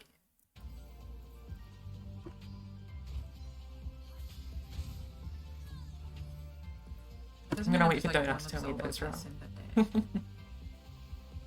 And if they've got, the thing is, like, they have the Twisted Fate if they've got it. Like, isn't that Twisted Fate just insanely good for them? Like, this board looks even worse to Twisted Fate, but surely that previous Twisted Fate is just like the most amazing thing they can do. Blade's Edge, understandable. They will kill. See, they spent a card. So I know at the moment what I'm saying is that I lose to Twisted Fate. That is true.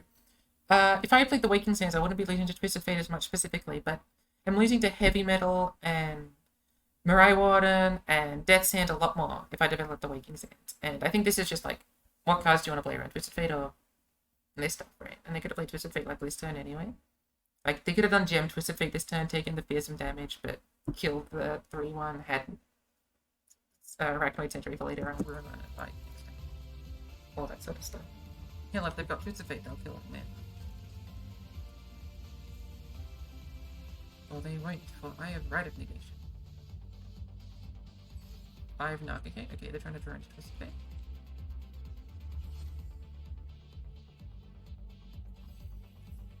This is the world's most insane pass if they actually have Twisted Fate and they're not playing. Right? So I decide that if they have Twisted Fate, they would have just played it immediately. I found it very difficult to believe that if they didn't have Twisted Fate that they drew, they wouldn't have just immediately played it. There are players that would have probably kept their hand here. Like, almost certainly, right? Like, if you've got, like, Make It Rain or Blade's Edge, you can do that at fast speed. And so if you have both Make It Rain and Twisted Fate in hand, you don't need to play Twisted Fate just yet. You can just play your Make It. You can just, like, hold and play for Make It Rain. But the other side of the coin is that I'm sort of not winning if I don't develop. Or I'm struggling to see a world in which I'm winning if I just pass here and then open and then just get Make It Rain. I'd rather at least be threatening other forms of interaction here. And that's why I decided to develop. Now, winning in Legends of Runeterra is like twofold. You're trying to make sure you don't lose to their stuff, but you're trying to also make sure you can still win the game. And it's the tango between these two like polar opposites that like defines like a lot of the plays you end up making in the game. And so this play loses more, but allows me to win. There's an argument that the amount in which it allows me to win isn't great enough to justify. And there's also an argument that the amount that it increases my loss is too great amount to justify. But in my mind, I think it's worth playing it out and seeing what they end up doing. If they have an open attack make it rain, that's sort of just what I have to acquiesce with. But I think the Twisted Fate looks so powerful as well, just because they can actually attack this turn if they play Twisted Fate. And so I think I think they probably would have ended up playing Twisted Fate in most situations, especially since they didn't seem to have Make It Rain. Like, they played Blade's Edge last turn to pop Spell Shield. I think they would have played Make It Rain if they had the opportunity to do that, like, at the start of this turn, as opposed to, like, drawing into, like, Twisted Fate, maybe. This sort of, like, if they had this, then we'll do this. It's a difficult thing to be keeping in your brain, or the space where your brain's supposed to be. But I do like developing the brewing. Donut, tell me why I'm wrong below. By the way, anyone can comment about like what they think the better plays are. I just mentioned Donut because he's like very willing to tell me when he will do a different play, especially on the Sipheraction deck.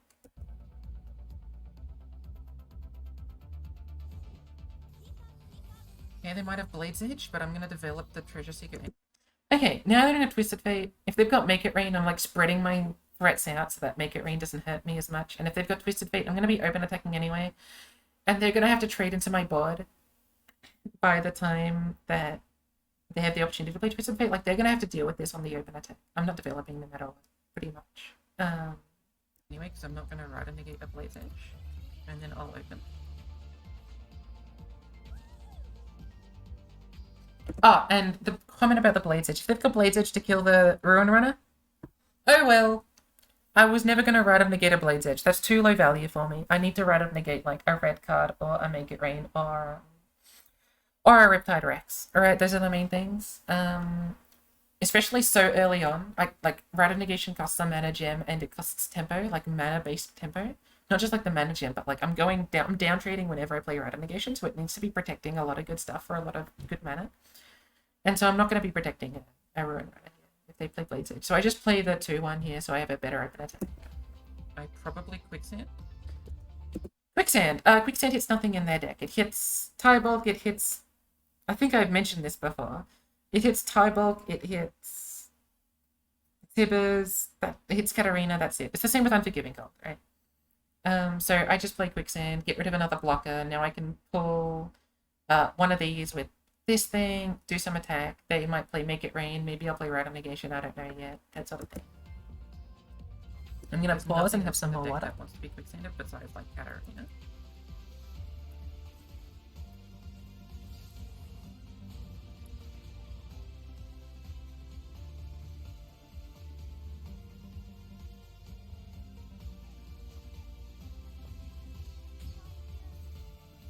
I am pushing like a little bit of damage here, but it's not the most damage in the world. I think they're probably gonna Riptide Sex me in like 2 turns. If they've got Make It Rain, like what I want to do is I want to top deck a protection spell so that they play Make It Rain. I protect the thing. They commit more spells than I do. Rite of Negation. Ah, fuck me. Top deck. The only thing that could ever make me consider not open attacking. So open attack. I cannot justify playing Ruin Runner here. It's so juicy, that Twisted Fate. It's so juicy, a Stun Spider into a Make It Rain. It's so difficult to justify the Ruin Runner here. It's really hard. It's extremely winning if somehow none of their 8 cards include pinging me. But I'd rather just keep up the Ratification. It has to be Ruin Runner, right?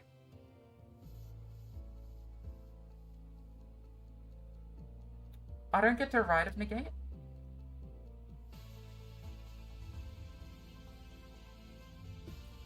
It's gotta be open. I think I did this. It just looks like what they drew has to be something like a Death's Hand or a Make It Rain or a Heavy Metal or a Sand Rain, right? Like, these things are bad for me, but I really don't want to lose to an actually just top deck Twisted Fate. And if I play Ruin Runner, I'm still losing to like a lot of stuff. But Ruin Runner is also just like fresher. I think I can't justify it. They very clearly got stuff for Ruin Runner.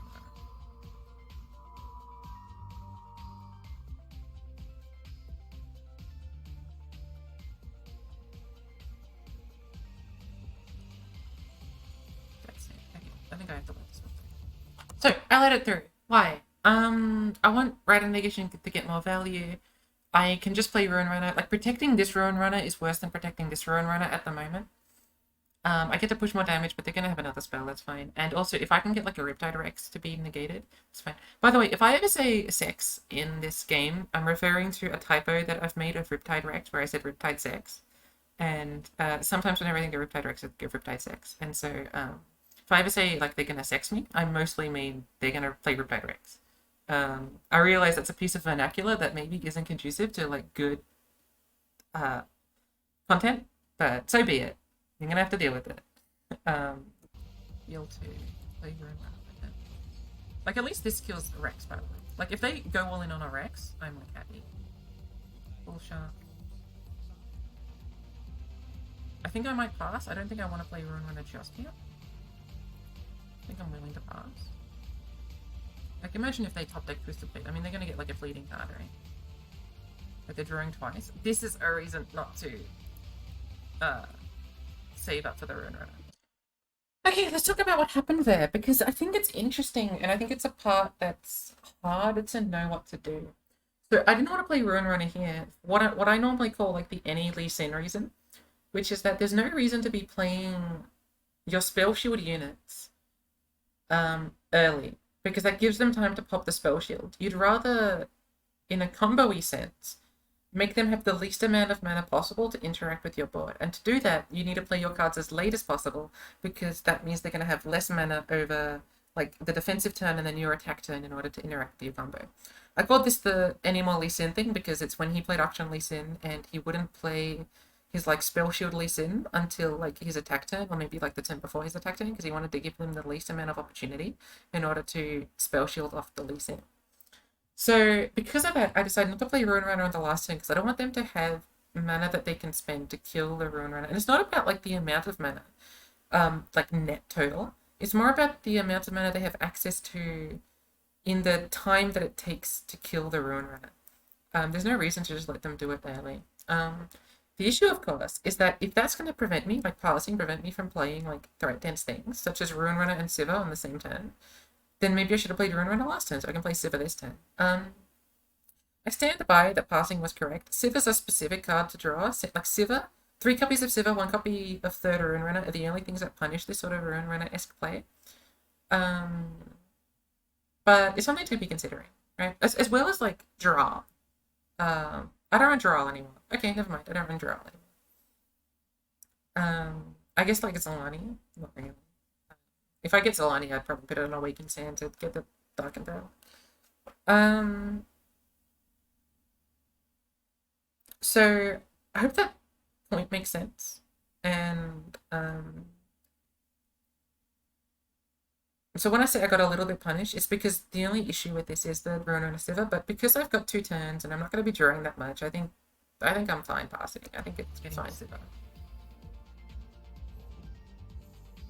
I do have 2 units. If I had Zolani, I'd probably actually play it as Zolani. I've got 2 units on the field. I can totally play Zolani. In no Rex. So I think I'll play Sivir.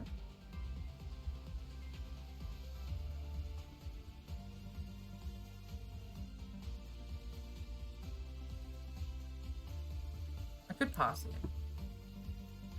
I could pass here and do like Ruin Runner Waking next turn.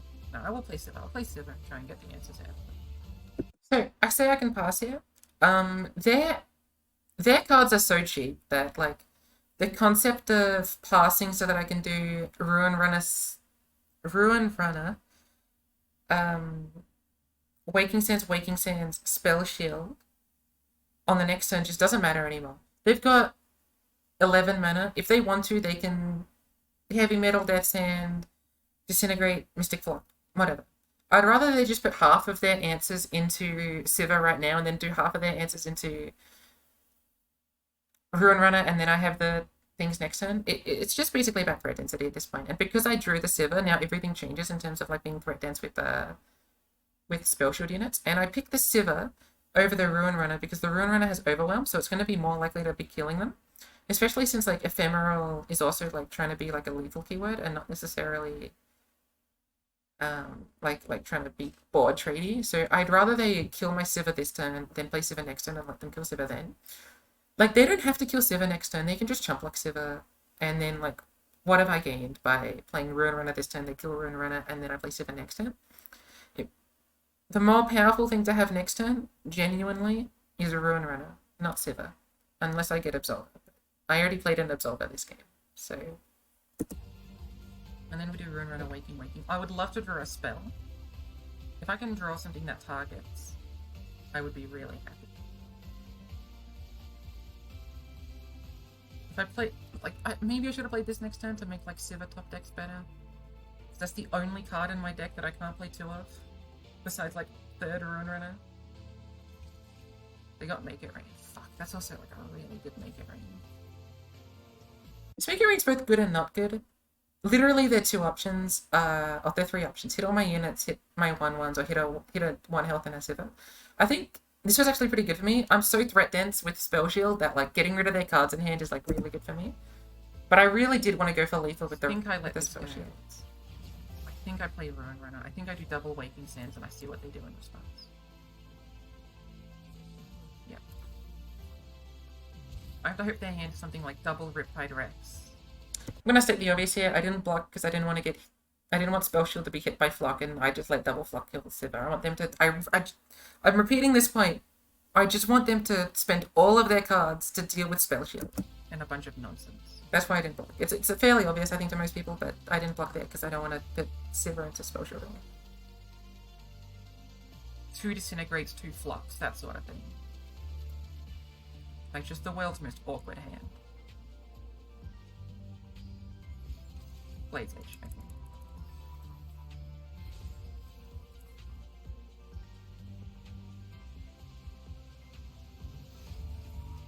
Death Sand. Okay, the more stuff they're playing to proc the Conservatory, the happier I get, I think.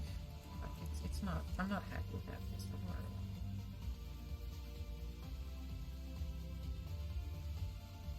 If I don't play Ruin Runner, I've got enough for like all Waking Sands plus Treasure Seeker. I don't know if that's better than Ruin Runner here. When I say all Waking Sands plus Treasure Seeker, I mean including Rite of Negation. So I've got two options here. I can play Ruin. I've got 12 mana.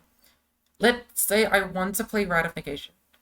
If I've got 12 mana, I can't actually play Ruin Runner double Waking and Rite of Negation. I can only do Ruin Runner Waking, Rite of Negation. But I can do Waking, Treasure, Waking, Rite of Negation and just like go wide. And I can do this just before they play Tybulk. And doing it just before they play Tybulk is good for me, right? Because as soon as they play Tybulk, or their Twisted Fate red card, their Make It Rain, their Blade's Edge starts to kill my Waking Sands. So it's that. It's either Ruin Runner or the Waking Sands play. At the very least, I should start with Waking Sands, because it's the only one that one copy of Waking Sands is going to happen in all of these examples. I think it might be. I think I play Waking Sands to start. I'm going to point out one thing now. I think I pointed out during the game, but I'm going to point it out now. You can target with this to pop the landmark. So there's a chance that I try and get the 5/2 from this by targeting with Rite of Negation. So this is going on in my brain. I don't think I end up doing it, but I want you to think about it as one of the things that I'm thinking about as I'm trying to plan out how to deal the most damage in this turn and how to be the most annoying for them. Right? How to make them play the most cards they don't want to be playing in this sort of way. I think I play another Waking Sands. And then I think I play Treasure Seeker and then yet another Waking Sands.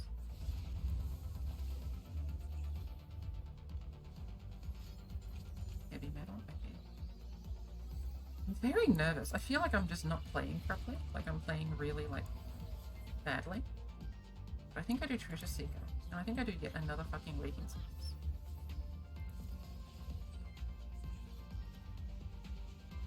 I'm just scared of Tybok. Like, Tybok's gonna do a lot of damage. What is cute is that I can Rite of Negation my own Treasure Seeker to summon yet another Waking Sense.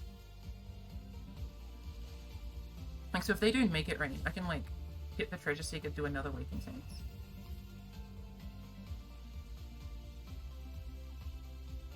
I might just play Rune Runner now.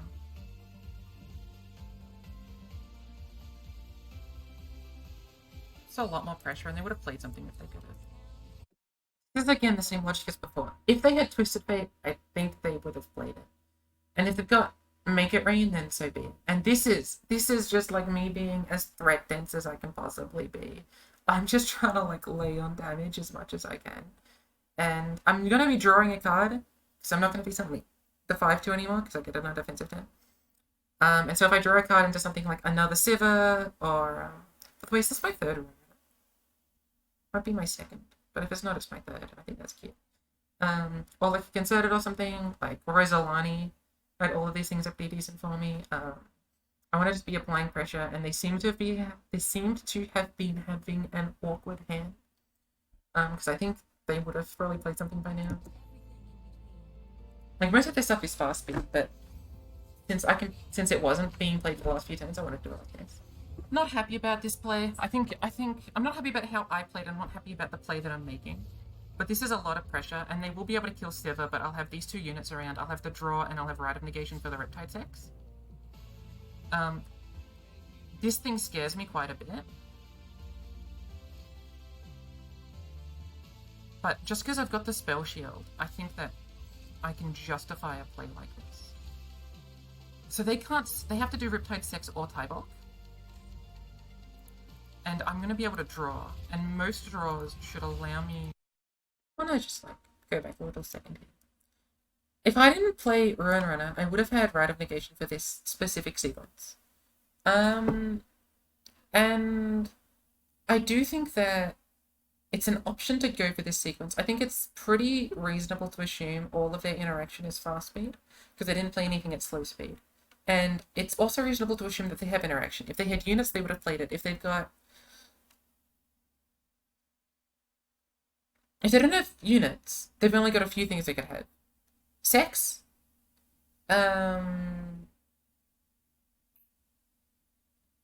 What's it called? Or Disintegrate. Right, if they don't have units, they've got Sex or Disintegrate, or they've got spells. And if they've got spells at fast speed, I should maybe have held up Rite of Negation.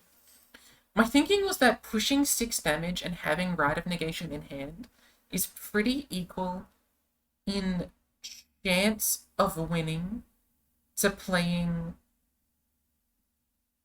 for Rune Runner. Like, if I play Rite of Negation here, and they've got Riptide Sex, I'm in, like, a really bad position. Or, if they've got a second flock, I'm not pushing in 6 damage all of a sudden, because I didn't play my my Rune Runner in this position. So, I think that I'm happier playing the Rune Runner, because it doesn't let me to threaten damage, and I'm still drawing a card, and Rune Runner still has Spell Shield, still needs 3 cards in order to be interacted with, and I've got Rite of Negation. So they need to space these out in order to not die, and I have Rune Runner, I have Rite of Negation in it. So I'm really happy with having Rune Runner be played. In addition, if I had like Shapestone here, I could have just like protected my Waking Sands and pushed damage, but ignore that, don't worry. And I'm going to be able to draw, and most draws should allow me to... But again, I don't mean like I would have been able to play it, I'm just saying like, imagine if I still had that Shapestone from like years and years ago. Okay. They'll hit me for 7. It's like when I was saying like, I don't know if I should be keeping Shapestone in these positions or not. This is the sort of like timing I'm trying to imply. But, sorry, do I not have LOI Master Tracker? Why aren't I seeing what cards they played? Okay. Normally I play with LOR Master Tracker open, which is a fantastic application that you should all download to see your own deck as well as what the enemy has played in this game. Right, like a graveyard function, basically. For some reason, it wasn't open, and when it gets to these late game positions, I usually use it to make sure that I'm playing around certain numbers of cards, and it just wasn't opening for me. I think it's because of the Worlds client that I'm helping people prep for Worlds, and so to do that, you need to like change what game you're running, and so like LOL Master Tracker is having a confusing time trying to figure out what my application is. So once Worlds is over, hopefully I can remove the Worlds client, and then it'll all fix itself. But I think that's why. Please enable third-party API. Then I have third-party API on there.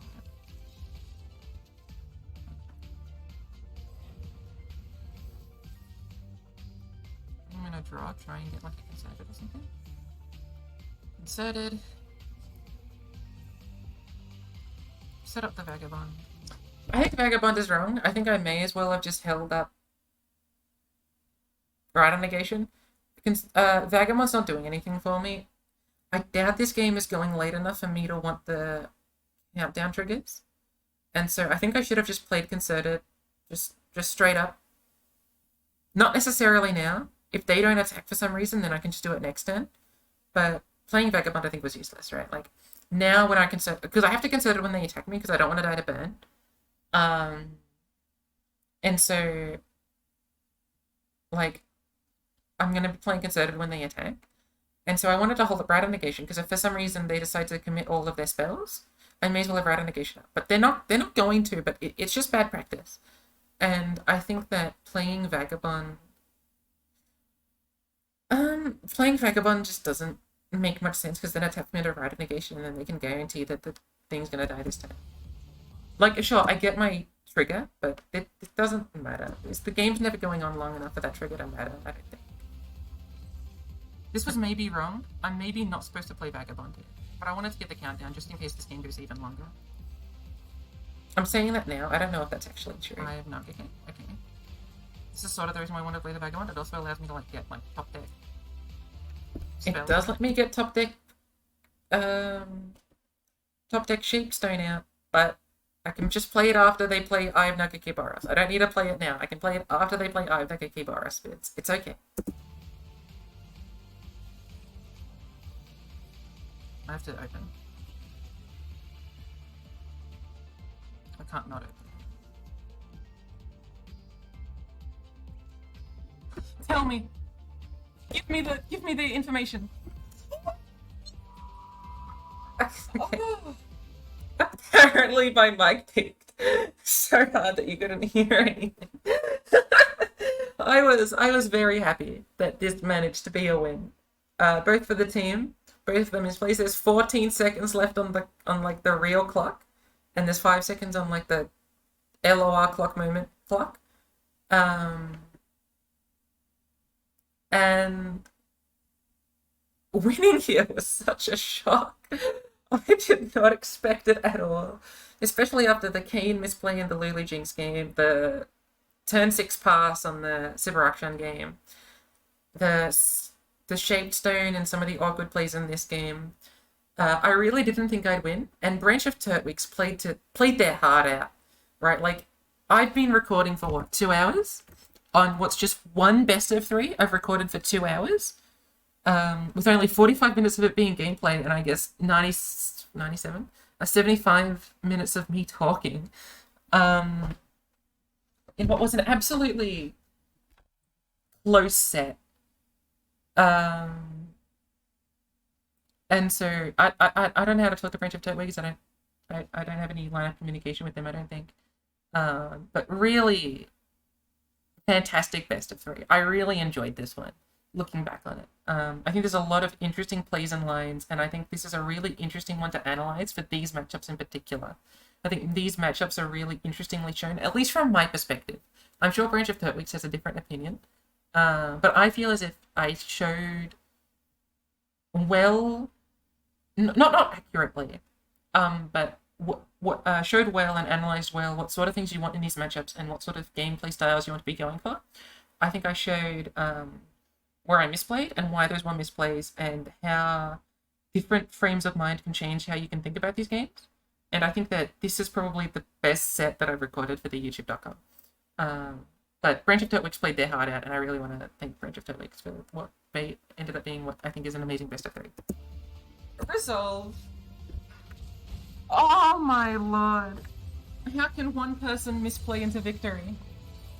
They said it couldn't happen. They said the things. I'm trying to find like a fun thing to say after I win. Like Rapless is like, let's go, or like give me all of the value. And like other people say other things. I don't know why I couldn't think of any other example besides Grappler, who I have not watched for months.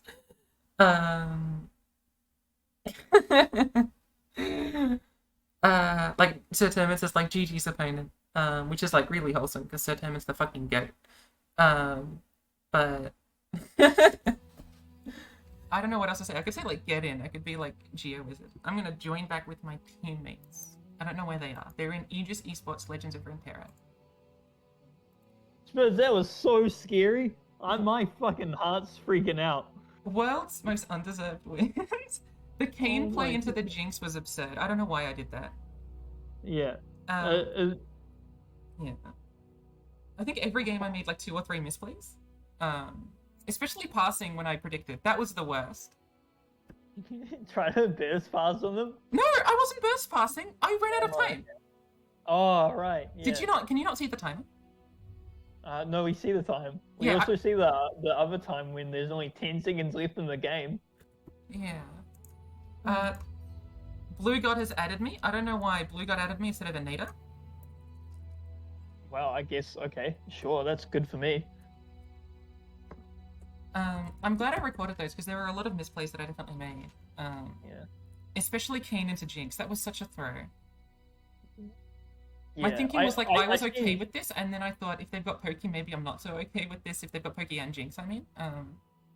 It only loses to another Jinx, but It only I loses think to another Jinx, but I can pass on like because if they can't flip Jinx, then I'm okay. And if they can flip Jinx, that means they didn't have Pokey. how you ended that first game was crazy. I was freaking out. You should have heard me. I was like, I didn't see it, and I was just like, whoa. Did This is Fig insane. record? No. Okay, I was thinking No, you might do sorry. like the VOD review thing again. No, not this time. Okay, so Blue. Last time when I was recording, like the last Aegis, when we absolutely demolished Mastering Runeterra Pro Team, Fake recorded his games and we watched them on his stream, and that was lots of fun. So I thought I could like listen to Annie Moore and Fake Pog out. I really wish they were because I want to hear how they reacted. I'm really upset that I don't have access to this, but you know. It's my fault for living in the information age and assuming that everything should be recorded for my pleasure and mine alone. But yeah, I'm gonna leave this running until we get into the next game, and then I'll pause. I'm probably gonna eat some food. I'm probably gonna combine the last 2 games into one, or the last couple of games, so you can see how long's left in the timer. I spent 2 hours on this one best of 3. I think it's deserved. I was gonna originally combine this with the fake set until I realized how long this was. But yeah, I'll leave this running until I join the next game, so you can hear us talk about what we want to do for the next matchup. We got his next. Wow. Did he send you a DM? Shouldn't he like put it through you? No. Okay.